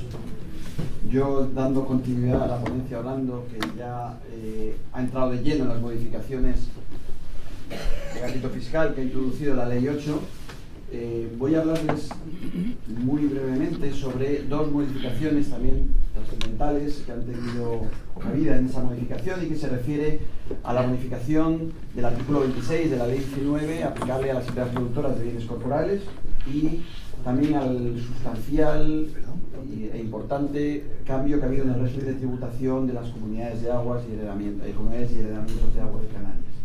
En cuanto a la primera, bueno, pues nos estamos refiriendo a los problemas que hemos tenido durante los últimos años a la hora de determinar si aquellas empresas que perciben ayudas o subvenciones y que a su vez tienen derecho a la aplicación de la bonificación del 50% pueden incluir en su rendimiento bonificable el importe de dichas ayudas o subvenciones. Al hilo de esa problemática que hemos tenido con la agencia tributaria y que ha ido, ha venido, y ahora me explico un poquito mejor qué quiere decir que ha ido y ha venido, lo cierto es que especialmente en el sector agrícola y en el sector platanero se cuestionaba, o se ha cuestionado y se ha liquidado la aplicación de la bonificación por la parte del beneficio que procedía de dichas ayudas. El resultado práctico de esas liquidaciones solía ser que toda la bonificación aplicada era rechazada, puesto que es cierto que en ese sector la ausencia de la ayuda supone prácticamente la obtención del resultado en cero o negativo. En ese tema hemos ido y hemos venido, pues porque durante los últimos años se produjeron consultas a favor, consultas en contra, sentencias de unos tribunales a favor, sentencias de otra, una sentencia del Tribunal Supremo que, como yo siempre digo en estas ponencias, pasaba por allí, pero vino a decir que no era aplicable. Y lo cierto es que durante la tramitación de la Ley 1994 se introduce, o se propone mediante una enmienda presentada por el Grupo Parlamentario de Coalición Canaria y Nueva Canarias para modificar el artículo 26 e introducir esta modificación. Hay de hacer una observación importante, y es que las medidas fiscales de la Ley 1994, de la Ley 8, en relación con la Ley 19, son todas introducidas por la vía de enmienda, lo cual nos ha dado una magnífica oportunidad con la que no solemos contar los profesionales y tanto a la hora de aplicar las normas en la administración como nosotros de interpretarlas y aplicarlas a nuestros clientes, que es saber el motivo por el que el legislador, y por lo tanto poder acudir a la interpretación auténtica, que es difícil muchas veces acudir a ella, querían. Y en la enmienda que presentaron el señor Quevedo y la señora Oramas, se decía expresamente que se pretendía legalizar por motivos de seguridad jurídica la doctrina de ciertas consultas que están citadas y que eran favorables a la aplicación de la bonificación de las subvenciones o de estas ayudas, de la bonificación y estas ayudas. Ello nos lleva necesariamente a entender que si lo que se pretende es dar rango de ley a algo que era doctrina administrativa, solo puede entenderse esta modificación como una modificación de carácter interpretativo y que por lo tanto debería afectar no solo, por supuesto, a los cálculos de las modificaciones que se realicen en el futuro, sino también debería servirnos para dar por carpetazo a los problemas llamados recursos que tenemos en los tribunales. Esto es opinión, puesto que la nota de la agencia tributaria, a la que acaba de hacer mención Orlando, ha omitido en este caso ninguna mención al respecto. En los 4 puntos que trata esa nota, en todos ellos dice, como bien ha dicho Orlando, que los efectos surtirán efectos para los ejercicios que se inician a partir del 5 o del 6 de noviembre, cuando se publicó la norma, y sin embargo hay otros puntos, uno el que ha citado Orlando, otro el que cito yo ahora, en el que nada dice. A partir de ahí no sabemos si es que se han olvidado, si es que precisamente no se han querido meter en ese lío, o si que precisamente en todo lo que no han dicho aquí entienden que sí será de aplicación a cualquier otro ejercicio que se haya iniciado con anterioridad. Por último, y en relación con el artículo 26, también se modifica y se introduce las ayudas referidas al régimen específico de abastecimiento que reciben en este caso el sector industrial, y que si bien había dado lugar a menos problemas que las ayudas del sector de producción agrícola, también estaba en algunas inspecciones cuestionado en cuanto a la posibilidad de que esa ayuda pudiera servir de base para la bonificación de las empresas industriales. En definitiva, en este caso nos encontramos, para aquellos de ustedes que se vean afectados directa o indirectamente, de una medida buena, clarísimamente buena, en cuanto que viene a dar seguridad jurídica, desde luego para el futuro y en mi opinión también para el pasado, a esta cuestión. Y también tengo que advertir, y así lo he hecho siempre las veces que ya he podido hablar de esto, que se incluyan 2 ayudas concretas en el ámbito de la bonificación debe, en mi opinión, en este caso, entenderse como que las demás ayudas ya no pueden formar parte de la bonificación, puesto que desde el momento en que la ley cita expresamente 2 ayudas, debe, en nuestra opinión, puede entenderse que las demás ayudas, que en su caso pudieran ser objeto de la bonificación, deberían entenderse excluidas. Me paso al segundo punto, y el segundo punto es el régimen de las comunidades y heredamientos de aguas de Canarias. También, bueno, este es un sector con sus particularidades, sus peculiaridades, de más intensa actividad en la isla de Tenerife que en la isla de Gran Canaria, pero que afecta en definitiva a contribuyentes de todas las islas. Y esta reforma, que viene provocada, en mi opinión, como consecuencia de las dudas que había planteado la agencia tributaria sobre el tratamiento que los comuneros o herederos, podemos llamarlos de las 2 formas, tenían que dar a los rendimientos que obtenían como consecuencia de su participación en este tipo de comunidades. La Agencia Estatal de Administración Tributaria, para aclarar, durante los últimos años ha llevado a cabo numerosas inspecciones en las que había cuestionado el tratamiento fiscal que se le había venido dando a estos rendimientos, y lo que hace esta norma es intentar aclarar de una forma definitiva, y yo creo que desde el punto de vista legal lo hace bien, y lo hace bien. Cuando digo lo hace bien, quiere decir que lo aclara bien. Podemos estar de acuerdo o no con el tratamiento, pero por lo menos dice ahora claramente lo que hay. Lo que viene a decir es lo siguiente, y es que continúan sin ser objeto de tributación las entregas de aguas a sus comuneros o el aprovechamiento de dichas aguas para el riego de sus terrenos por parte de sus comuneros. Así estaba ya antes y así continúa así. A partir de ahí nos encontramos con que los rendimientos procedentes de la venta de agua por parte de las comunidades que les son atribuidos a los comuneros o herederos tributarán como rendimiento de la actividad empresarial. Un rendimiento de actividad empresarial que tributará según la escala general y con derecho a la deducción de las cuotas correspondientes a su participación en esa comunidad de aguas, hasta el límite del rendimiento positivo, y si hubiera un exceso, con posibilidad de compensarlo en ejercicios posteriores. Mientras que si lo que deriva el rendimiento es de la cesión de sus derechos de aprovechamiento, esos rendimientos que obtengan tributarán como un rendimiento del capital mobiliario, para entenderlos como un interés o un dividendo, a una escala distinta, que en este caso será la que corresponde a la renta del ahorro, y también con derecho a la deducción de esas cuotas hasta el límite de esos rendimientos. Esto sobre el papel está muy claro. En la realidad vamos a seguir teniendo problemas de calificación de las relaciones jurídicas concretas que tienen los comuneros. Estamos en un sector poco documentado. Perdón, ha sonado un poco raro. El sector no es que esté poco documentado, sino que su actividad se documenta poco o se documenta mal. Estamos en un sector que se basa mucho en prácticas, en costumbres, en relaciones personales.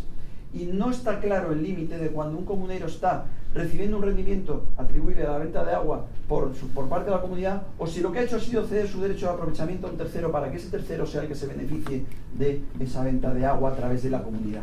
Y en mi opinión, aunque la modificación legislativa es correcta en el sentido de aclarar cuándo nos encontramos en un caso u otro, nos vamos a seguir encontrando con dificultades a la hora de determinar cuándo esa persona física está cediendo sus derechos de aprovechamiento o simplemente está recibiendo un rendimiento procedente de la venta de agua que le es atribuible en la proporción a su participación.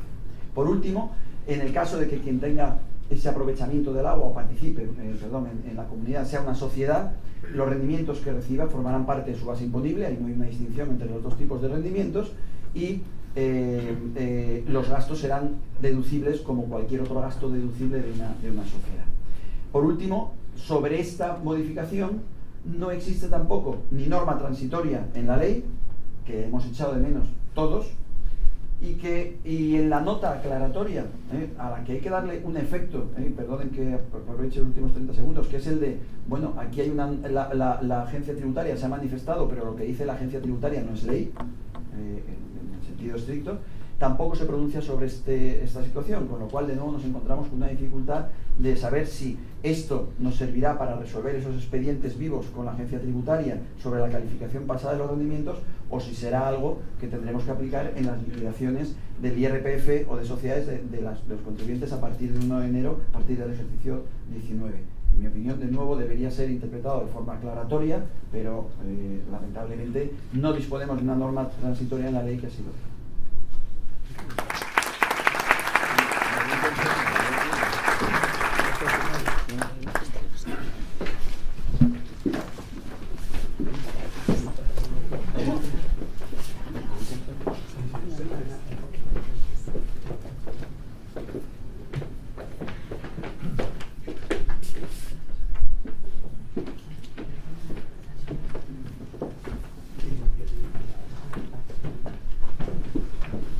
Buenas tardes.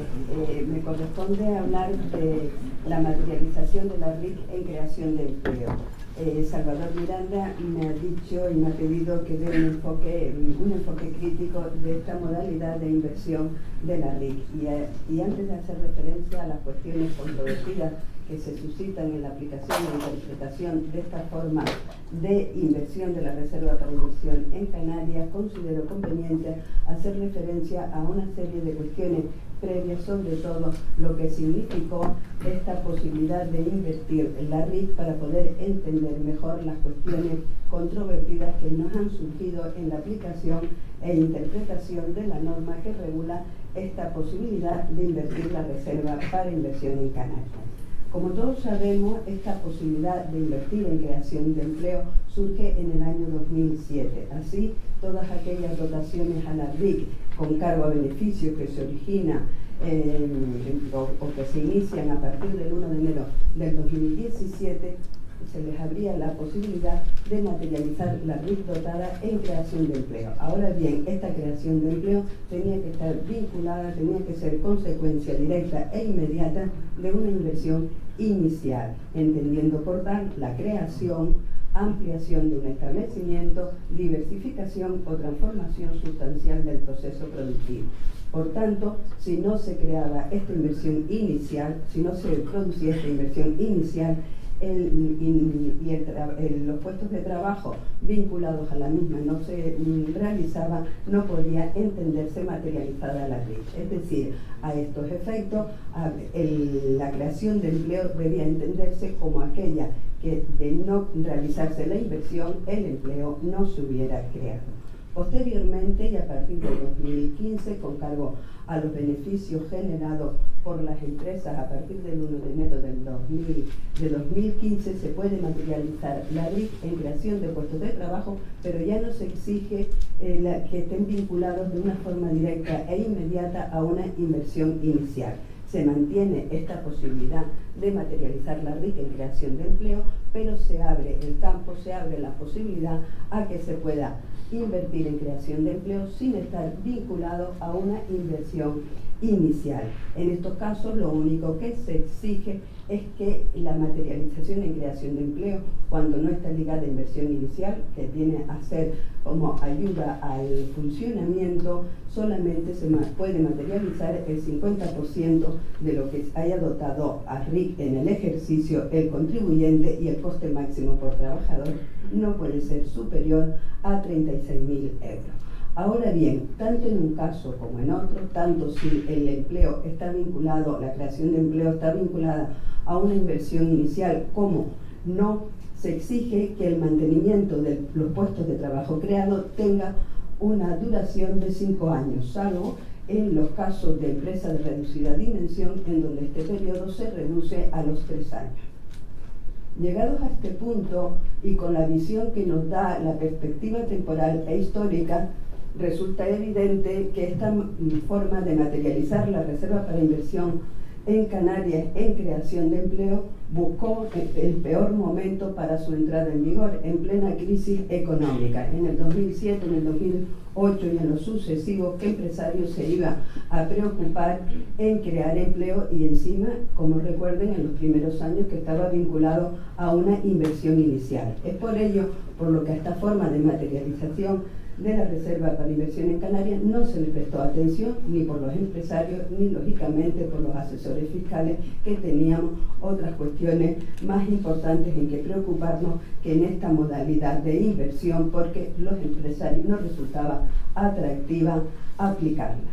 En los últimos años, y con la mejoría de la situación económica, nos consta que se está empezando a aplicar este tipo de materialización de la reserva para inversión en Canarias, sobre todo la que no está vinculada a inversión inicial. Ahora bien, no podemos dar datos reales ni datos oficiales, porque ni en la declaración del impuesto de sociedades, ni tampoco en la del impuesto sobre la renta de las personas físicas para los empresarios o profesionales, personas físicas que utilicen esta forma de materialización de la RIC, no existe una casilla, no existe un apartado independiente que nos permita determinar cuál es el volumen de RIC que se ha materializado en creación de empleo. Y es en estos momentos cuando se está empezando a aplicar y a materializar la RIC en creación de empleo, cuando nos están empezando a surgir dudas en la aplicación y en la interpretación de la norma, dando lugar a una serie de cuestiones controvertidas en las que no encontramos solución en el ámbito de la administración. La Dirección General de Tributos no se ha pronunciado al respecto, por lo tanto no podemos acudir al criterio interpretativo de este órgano de la administración, simple y llanamente porque no se han evacuado consultas a este órgano administrativo. Tampoco, y por las mismas razones, no conocemos la opinión de la Inspección de los Tributos, porque no se han levantado actas por esta materialización de la RIC, y mucho menos existen pronunciamientos jurisprudenciales. En el nuevo volumen de la colección de Cátedra del REF, los compañeros Antonio Viñuela, Murli Somal y la que les habla, hemos hecho referencia a las cuestiones controvertidas que nos han surgido en la aplicación e interpretación de la norma, y damos nuestra opinión personal, que ya les digo, carece de apoyo administrativo, doctrinal y jurisprudencial, por carecer en estos momentos de resoluciones al respecto. Como la dictadura temporal de los 10 minutos me impide aludir a todas estas cuestiones controvertidas, yo solamente voy a referirme a algunas de las más significativas, y luego dejaré para que compren ustedes el próximo tomo de la colección de la Cátedra del REF, en donde Antonio Viñuela, Murli Somal y la que les habla, pues les explicamos con mayor detenimiento, y además lo ilustramos con casos prácticos, todas estas cuestiones que se suscitan a la hora de aplicar esta modalidad de materialización de la reserva para inversión en Canarias. Y una de las más significativas, o por lo menos es lo que hemos apreciado en los empresarios, la primera preocupación que le surge al empresario profesional que quiere materializar la RIC en creación de empleo, y ante la incertidumbre de la situación económica, es aquella relativa a qué pasa en caso de que no se pueda mantener el empleo creado, porque nos exigen 5 años con carácter general y 3 años si estamos ante una empresa de reducida dimensión. Y la duda principal se centra en determinar si en cualquier disminución del nivel de empleo en cualquier momento del periodo de permanencia, ya sean 3 o 5 años, disminuye, se produce el incumplimiento y el empresario se plantea: ¿tengo que regularizar la RIC en el momento en que incumplo o tengo que esperar a que transcurra todo el periodo de mantenimiento y una vez terminado, globalmente analizo si ha habido un descenso en el nivel de empleo de referencia? Y en este último caso, ¿tengo que regularizar por toda la RIC que he dotado, cualquiera que sea el grado de incumplimiento, o solamente regularizo proporcionalmente en función del empleo destruido? Pues no sabemos. En el manual, en el nuevo tomo de la colección de cátedra del REF, nosotros desde una perspectiva razonable y el sentido común nos hace pensar que debemos regularizar en el momento del incumplimiento y solamente por la parte incumplida. Otra cuestión que también se suscita es aquella relativa a determinar el momento en que se produce la materialización, cuando se entiende realizada la inversión en creación de empleo. El artículo 27 de la ley nos dice que se entenderá realizada la materialización únicamente los 2 primeros años desde que se produce el incremento de plantilla. La redacción, desde luego, no es nada afortunada, y ello nos hace pensar, por ejemplo, el típico ejemplo de una empresa que crea empleo en el año 2016 con respecto al 2015. Si seguimos una interpretación literal del precepto que les acabo de comentar, se entenderá materializada en los ejercicios posteriores, en el 17 y en el 18. Sin embargo, si damos desde la perspectiva de una interpretación lógica y razonable, deberíamos de entender que la inversión, la materialización, se entiende realizada en el momento en que yo creo empleo, que es en el año 2016, y en el siguiente, en el 2017. Esta, ya les digo que es nuestra opinión personal, pero no encontramos apoyo ni administrativo, ni doctrinal, ni jurisprudencial al respecto. Existen también comentamos otras cuestiones que nos surgen, por ejemplo, la posible compatibilidad con otros incentivos fiscales. Recuerden la deducción por la cuota en el impuesto de sociedades por creación de empleo a personal discapacitado. Ahí consideramos, desde nuestra opinión personal, que no es posible compatibilizarlos, en cuanto que los incentivos fiscales, las normas que regulan los incentivos fiscales, deben de interpretarse restrictivamente.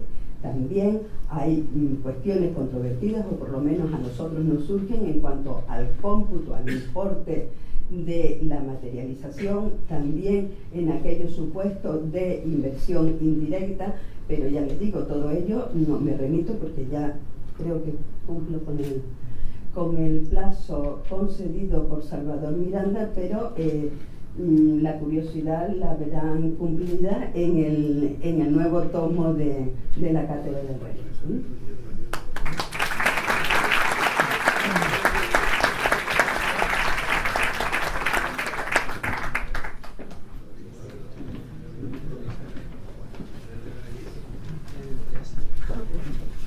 Buenas tardes a todos por la hora. A mí, como va a sobrar tiempo, pues voy a empezar dándole las gracias a todos los componentes de la mesa y a todos los asistentes, obviamente en nombre de todos los compañeros y en el mío propio. Me tocó a mí, pero porque a mí me sobraba tiempo para ello. Y ya a título particular sí quería agradecer a todos los que me han precedido, porque creo que han intentado y conseguido, por lo menos a mi juicio, aclarar una serie de cuestiones sobre esta reforma. A mí me toca el alquiler vacacional, y luego algo sobre el suelo que me quitaré en 30 segundos. Y antes de empezar sí quiero pedirles disculpas, porque yo no les voy a aclarar nada. O sea, lo único que voy a hacer es que salgan de aquí con una mayor inseguridad jurídica de la que han entrado. Pero lo siento mucho por el papel que me ha tocado. Como ustedes saben, el alquiler vacacional, todos hemos entendido siempre que si tiene la consideración de actividad económica, era apta para la DIC, incluso para la DIC, y así se ha manifestado por la Dirección General de Tributo en distintas consultas que hicimos hicimos varios profesionales, entre los cuales yo me incluyo. Desde ese punto de vista no había ningún problema, pero nos encontramos que en una de las enmiendas, como bien decía Antonio Viñuela, que tenemos este año y gracias a esas enmiendas se ha producido la ley, tenemos más conocimiento, lo que se intenta es eliminar como incentivo para la RIC el alquiler vacacional. Si analizamos todas las hemerotecas, veremos que toda la prensa, medios de comunicación, nos dicen que el alquiler vacacional ya no vale para la RIC. Bien, aquí nos encontramos con dos problemas. Primero, no vale desde cuándo, que lo voy a dejar para argumentar un poco pasado unos minutos, pero otra cosa es después cuando leemos el boletín. Cuando leemos el boletín decimos, ¿quién ha dicho que el alquiler vacacional no vale para la RIC? ¿Lo dice la prensa? Sí. ¿Los medios de comunicación? Sí. ¿Lo dice la enmienda que ese es el objetivo que tenía? Sí. ¿Pero lo dice el boletín? El boletín lo dice a medias. Cuando yo leí el boletín, y esto ha ocurrido a muchos compañeros porque lo hemos comentado, mi primera interpretación, porque leemos rápido, es que efectivamente el alquiler vacacional no era apto para la RIC. Pero cuando Salvador hace el reparto de los temas y me encarga esta parte, obviamente ya me estudio la parte que me toca, como son 4 líneas, pues, letra a letra, coma a coma, leo. Y cuando leo el 27.4a, que es la que trata la materialización en inversión inicial, nos dicen que no es apto no la actividad económica, sino la materialización de la RIC en bienes inmuebles, viviendas destinados a uso turístico, llamemos alquiler vacacional. La adquisición de bienes inmuebles. ¿La reforma vale? ¿El mobiliario vale? Solamente dicen que no vale la adquisición. Luego el resto debería de valer. La inversión nueva, no. Los políticos sabrán por qué han tomado esta decisión. Pero si leemos la página siguiente y nos vamos al 27.4c, que trata la materialización en ayudas en funcionamiento, voy a leer textualmente para no meter la pata, dice, en ningún caso se podrá materializar la reserva para inversiones en la rehabilitación, justo todo lo contrario, o reforma de inmuebles destinados a vivienda con fines turísticos. ¿Vale la adquisición entonces? Por el 27.4c. ¿Vale el mobiliario? Por el 27.4c. Es decir, no vale la vivienda nueva como alquiler vacacional, pero valen todas las usadas. Precisamente el precio de la vivienda usada, el alquiler de la vivienda usada está subiendo, se está criticando por todos los políticos y por todos los sectores en esta ciudad, en esta región, y lo que hacemos es darle una mayor posibilidad de incentivo fiscal a la vivienda usada y se la quitamos a la vivienda nueva, a la construcción, para que sigamos teniendo el paro que tenemos en la construcción y no la apoyemos.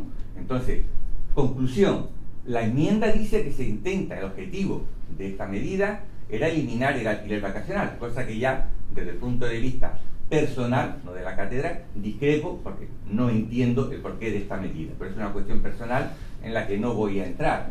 Lo mismo ocurrió en el año 2007 cuando se quitó el arrendamiento de bienes como posibilidad para materializar RIC, porque decían que había subido mucho el precio en Canarias de la vivienda y había subido mucho menos que en Península, donde no había RIC.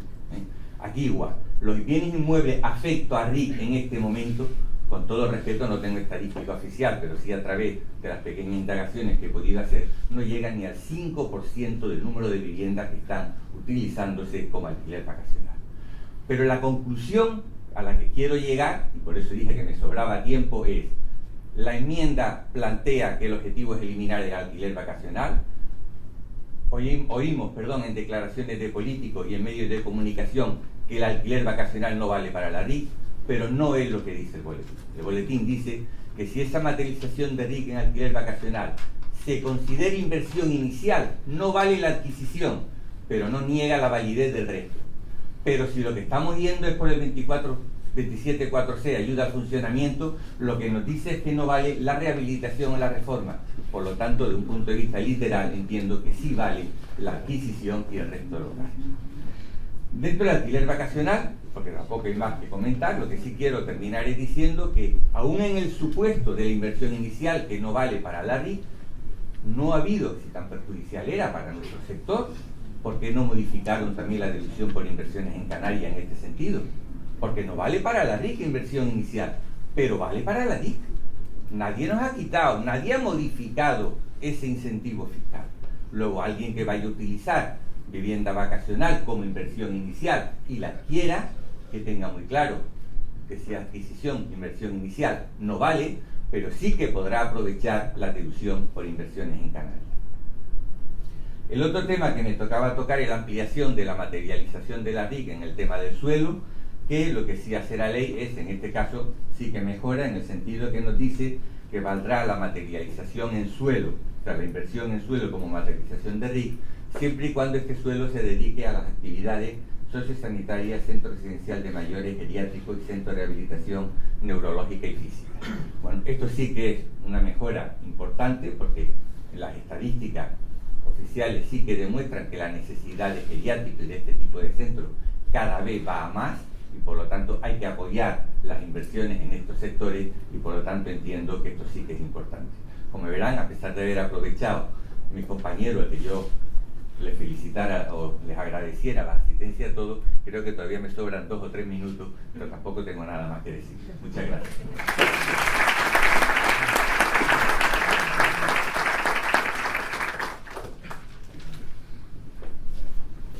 Bien, llegamos al final de este acto académico. Procederá a su clausura el viceconsejero de Economía, Ildefonso Socorro, que no solo es un especialista en estos temas, sino que siempre ha tenido una colaboración intensa con la cátedra de REF. Y me toca a mí hacer una síntesis crítica de esta reforma. Si comparamos la reforma última, la del 2014, con efectos 1 de enero de 2015, vemos que esa reforma quedó en 4 hitos. El tema de la SEC se modificó a más muchísimo en el 2014. El tema de la rehabilitación turística, que se fomentó bastante, admitiendo supuestos que antes no se admitían. Y luego se quedó un tema importante. Se ampliaron los límites de la deducción cinematográfica para que se aprovechase Canarias como plató cinematográfico. Y eso ha sido una creación grande de riqueza para Canarias. El tema de las películas, el tema de que luego se proyecten nuestros escenarios naturales en todo el mundo, eso es un atractivo y un potencial económico importante, muy importante para el archipiélago. Y la última, cuarta medida importantísima de la reforma de 2014 es el control a posteriori de las denominadas ayudas de Estado. Hasta ahora el control se hacía antes a través del Estado y pasamos en el 2015 a controlarla los propios contribuyentes a través de una serie de modelos y una serie de hitos que con el tiempo han generado problemas y que ahora en la reforma del 2018 pues se da un paso hacia adelante importante suprimiendo el régimen sancionador. Esta reforma, la reforma del 2018, es de mayor calado, es una reforma más importante. ¿Por qué? Por lo que les decía al principio, tenemos la reforma de la cuestión económica, la actualización de esos requisitos económicos. Y también tenemos la incorporación de los atributos de las regiones ultraperiféricas. Yo recuerdo hace muchísimos años cuando hablaba con expertos en esta materia, concretamente con el abogado Domingo Bello, y él me decía: Salvador, la oportunidad de Canarias es el tema de las RUP, de las regiones ultraperiféricas. Y yo le decía: Domingo, tenemos que imbricar un tema y otro, de tal forma que la reforma del régimen económico y fiscal consiga todos los adelantos que se producen en las regiones ultraperiféricas. Esto se ha conseguido en esta reforma. Si vemos el texto de la ley, constantemente estamos viendo cómo la ultraperificidad se incorpora al archipiélago. Antes nos decía la profesora Fabiola Martín Cáceres que en el tema de los puertos y aeropuertos la ultraperiferia estaba por todos lados. Y esto es una realidad, esto es un auténtico avance. porque no debemos olvidar y tenemos que tener siempre presente que el gran paraguas nuestro es el artículo 349 del Tratado de Funcionamiento de la Unión Europea, el que rige a las regiones ultraperiféricas. No es la Constitución, ni siquiera el Estatuto de Autonomía, a pesar de los nuevos artículos que regulan extensamente el régimen económico y fiscal de Canarias. Nuestro gran paraguas sigue siendo este artículo 349. Y si hablamos del Estatuto de Autonomía, hay una cuestión que tiene importancia. Una la dijo el doctor José Andrés Dorta Velázquez al referirse a la financiación autonómica, y otra es qué ocurre cuando el Parlamento de Canarias dice que no a una reforma del REF. En el Parlamento Nacional se quiere modificar la ley del REF, pero el Parlamento Canario no da el informe favorable. ¿Qué es lo que ocurre? Pues bien, el Estatuto de Autonomía, el nuevo articulado de este estatuto, prevé el funcionamiento de una comisión bilateral Estado-Canarias que solucione las discrepancias existentes. Antes era una mera formalidad, ahora tenemos un cauce claro para conseguir el objetivo de que la última palabra en la reforma del régimen económico y fiscal la tengamos los canarios a través de nuestro Parlamento. Pero una cuestión que subyace en todas las intervenciones en el ámbito fiscal es cómo, después de una reforma de amplio calado, los distintos compañeros de la cátedra pueden seguir haciendo referencia a que hay temas que no están claros.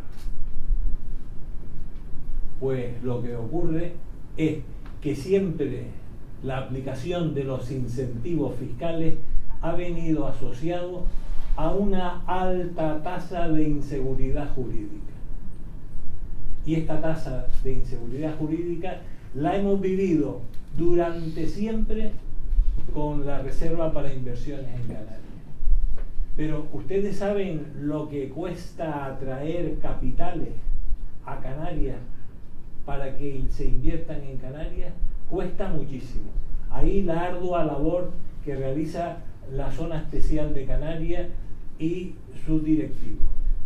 Eso no solo es una labor importante, sino que nos cuesta a los canarios un montón de dinero en promoción. Pues cada vez que viene un empresario atraído por estos incentivos fiscales, puede existir un efecto totalmente contrario, y que es la inseguridad jurídica, que es las controversias claras que constantemente se están manifestando a la hora de las comprobaciones administrativas. Y el último ejemplo lo tenemos ahora en la deducción por la producción cinematográfica. Toda esta corriente de atraer películas de fuera y que se rueden en Canarias significa una riqueza importante para el archipiélago. Pero a la hora de comprobar esas deducciones estamos teniendo discrepancias claras con la administración, con lo cual este efecto dinamizador de la economía a través de una aplicación masiva de una deducción portentosa puede que se quede en nada si los inversores huyen a raíz de estas controversias jurídicas que se están planteando por la inspección tributaria. Con lo cual, a nosotros, Sociedad Canaria, lo que nos interesa es que se legisle cada vez con más claridad y con mejor técnica. Pero ¿qué es lo que ocurre? Todo lo contrario. Cada vez se legisla más deprisa y sin rigor técnico alguno. De tal forma que cuando interpretamos el texto, cuando Murli lo ha dicho en relación con el turismo vacacional o Estrella, que no soy el dictador de la cátedra, sino el director de la cátedra, se refiere a que no queda claro en la creación de empleo, Pues lo que ocurre es que esa técnica no está depurada. Y como esa técnica no está depurada, quien pierde no es la empresa que invierte, que por supuesto va a perder un montón, sino lo que pierde es la sociedad canaria, porque esos atractivos que podemos ofrecer al exterior pierden peso. Y no debemos olvidarnos con la primera intervención que hice yo esta mañana, y es que el régimen económico y fiscal es algo que ya ha calado en la sociedad canaria. Es algo en que el gobierno de Canarias está empezando a invertir en la difusión. A nosotros en la cátedra, ¿quién nos entrevistaba? Nadie. Ahora nos llaman de todos lados, radios, televisiones y periodistas. ¿Por qué? Porque están incentivando la información sobre el REF. Esto es una campaña que lleva el gobierno de Canarias y que poco a poco irá calando en la sociedad canaria, de tal forma que todos sepamos cuáles son los atractivos que proporciona esta institución, que como mínimo cuenta con más de 500 años según la proyección que hice al principio. Desde la cátedra, y antes de proceder al coloquio y a la clausura de este acto por Ildefonso Socorro, estamos orgullosos de haber compartido esta mañana con ustedes. Le hemos sembrado algunas dudas, en otras hemos hecho algunas aclaraciones. Los profesionales saben de qué va esto, los que no sean profesionales saben la batalla que constantemente tenemos los técnicos en una materia difícil, en una materia muy técnica, que no todos tienen que comprender, pero que todos saben que hemos de remar siempre en el mismo sentido. Muchas gracias.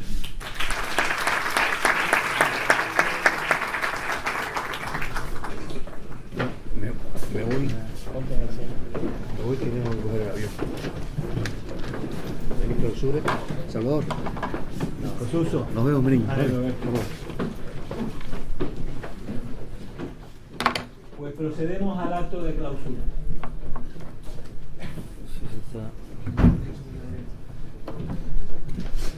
Buenas tardes ya.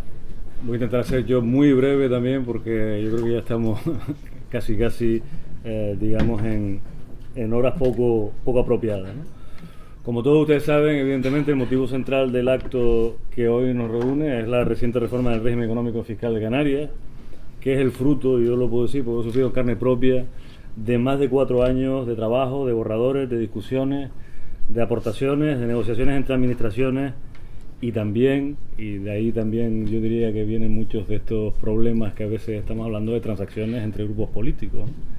Y hago un paréntesis para decir que efectivamente lo que es una ventaja, o puede ser una ventaja, que es que todos los cambios fiscales se incorporaran vía enmienda, puede ser una desventaja porque se incorporaron de cero y a partir de transacciones y negociaciones entre grupos políticos, lo cual pues puede llevar también a una cierta digamos imprecisión en los términos estrictamente jurídicos o fiscales, ¿no?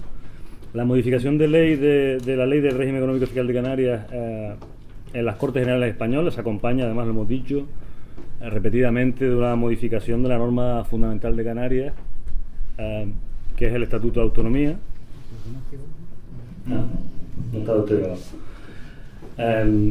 Lo cual supone evidentemente la actualización, después de más de 20 años, de los pilares centrales de la arquitectura política, económica, fiscal y social de Canarias en el marco de la Constitución española y de los tratados de la Unión, consolidando la singularidad de la condición ultraperiférica de Canarias en el seno del Estado español, que también está muy presente y muy recogida en el Estatuto de Autonomía, y ajustándola al reconocimiento europeo, ¿no? Yo hago otro paréntesis para decir que yo llevo desde el año aquí en el Gobierno de Canarias, antes estaba en la Comisión Europea, desde 2001 llevando los temas europeos de Canarias, y desde el 2005 como director general y después como viceconsejero, ya 14 años llevando los temas europeos de Canarias.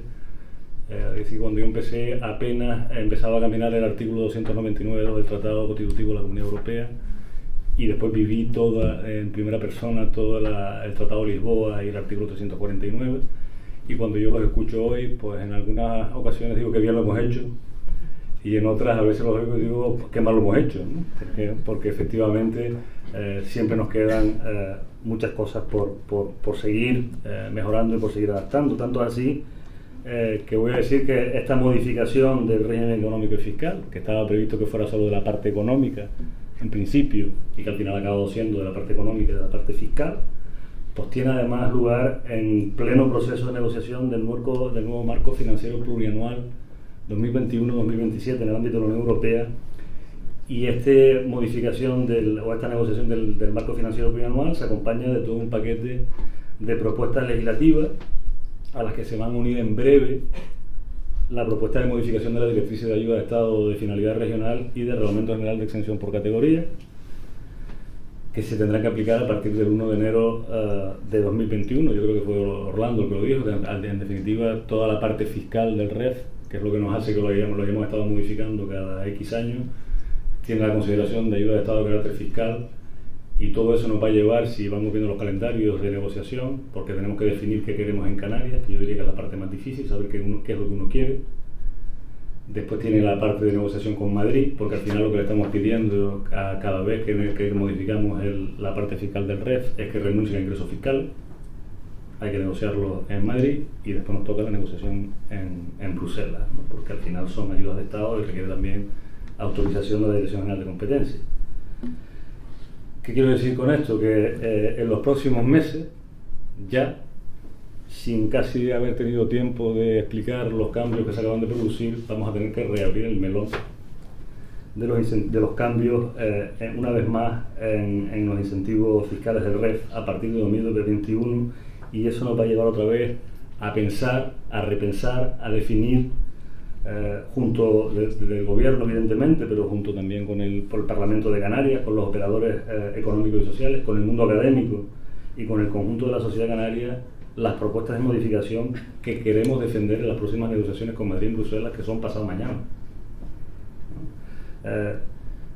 Me atrevo a decir que además que ya tan inminente es que a partir de la próxima semana ya vamos a poner en circulación en la página web del Gobierno de Canarias, en un proceso que es pilotado por la Viceconsejería de Hacienda, un cuestionario que será público para toda la sociedad canaria sobre la renovación del REF, pero que con algunos ya se ha contactado para hacer los pretest y demás. Y este cuestionario va a estar colgado para contribuciones de todo tipo y de todo ciudadano de Canarias hasta el 28 de febrero, y durante todo este proceso evidentemente pues iremos haciendo entrevistas, como hicimos la otra vez, iremos haciendo entrevistas, iremos haciendo debates, iremos haciendo reuniones, con lo cual creo que nos vamos a ver bastante, por lo menos como mínimo hasta mayo en todo este proceso, ¿no? Porque la idea además es dejarlo de alguna manera, porque si no, no llegaremos, digamos, al que le toque continuar no va a llegar. Hay que dejar, antes de que acabe la legislatura, más o menos muy definido lo que queremos defender después con Madrid y Bruselas. Si no, no llegamos, ¿no? Evidentemente, en todo este trabajo, como digo, de concepción, de definición y negociación de la modificación de las bases económicas y fiscales del REF, de las normas europeas en materia de ayuda de Estado, también dentro de poco saldrán, como decía, los borradores de directrices y reglamentos generales de extensión, también tendremos que empezar a mirarlos, también tendremos que empezar a discutirlos. Y en todo esto resulta fundamental el intercambio y el debate con el mundo académico y profesional, y el contacto directo con las necesidades de la sociedad canaria y con las dudas e interpretaciones que se generen evidentemente al incorporar novedades en la fiscalidad. Y a esta importante tarea de definición, difusión, intercambio y reflexión sobre el futuro de nuestra red contribuye no solo al gobierno. Yo creo que estaba también, recojo el guante que decía Salvador, de que estamos intentando hacer un esfuerzo cada vez mayor de difusión, de debate en la sociedad.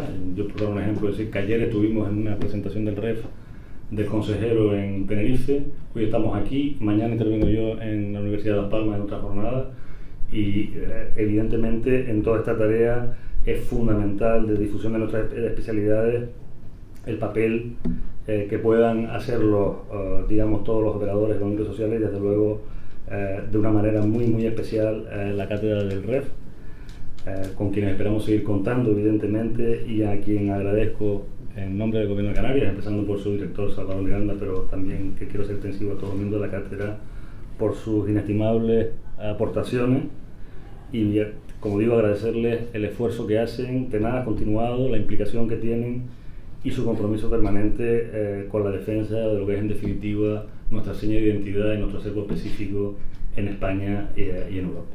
Muchas gracias.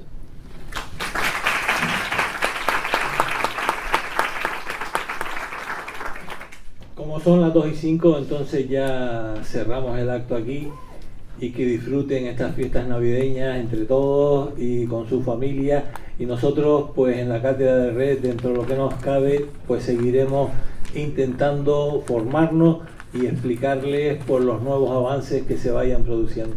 A todos, a mis compañeros de la cátedra y al público y a las autoridades que han venido, muchísimas gracias por estar con nosotros.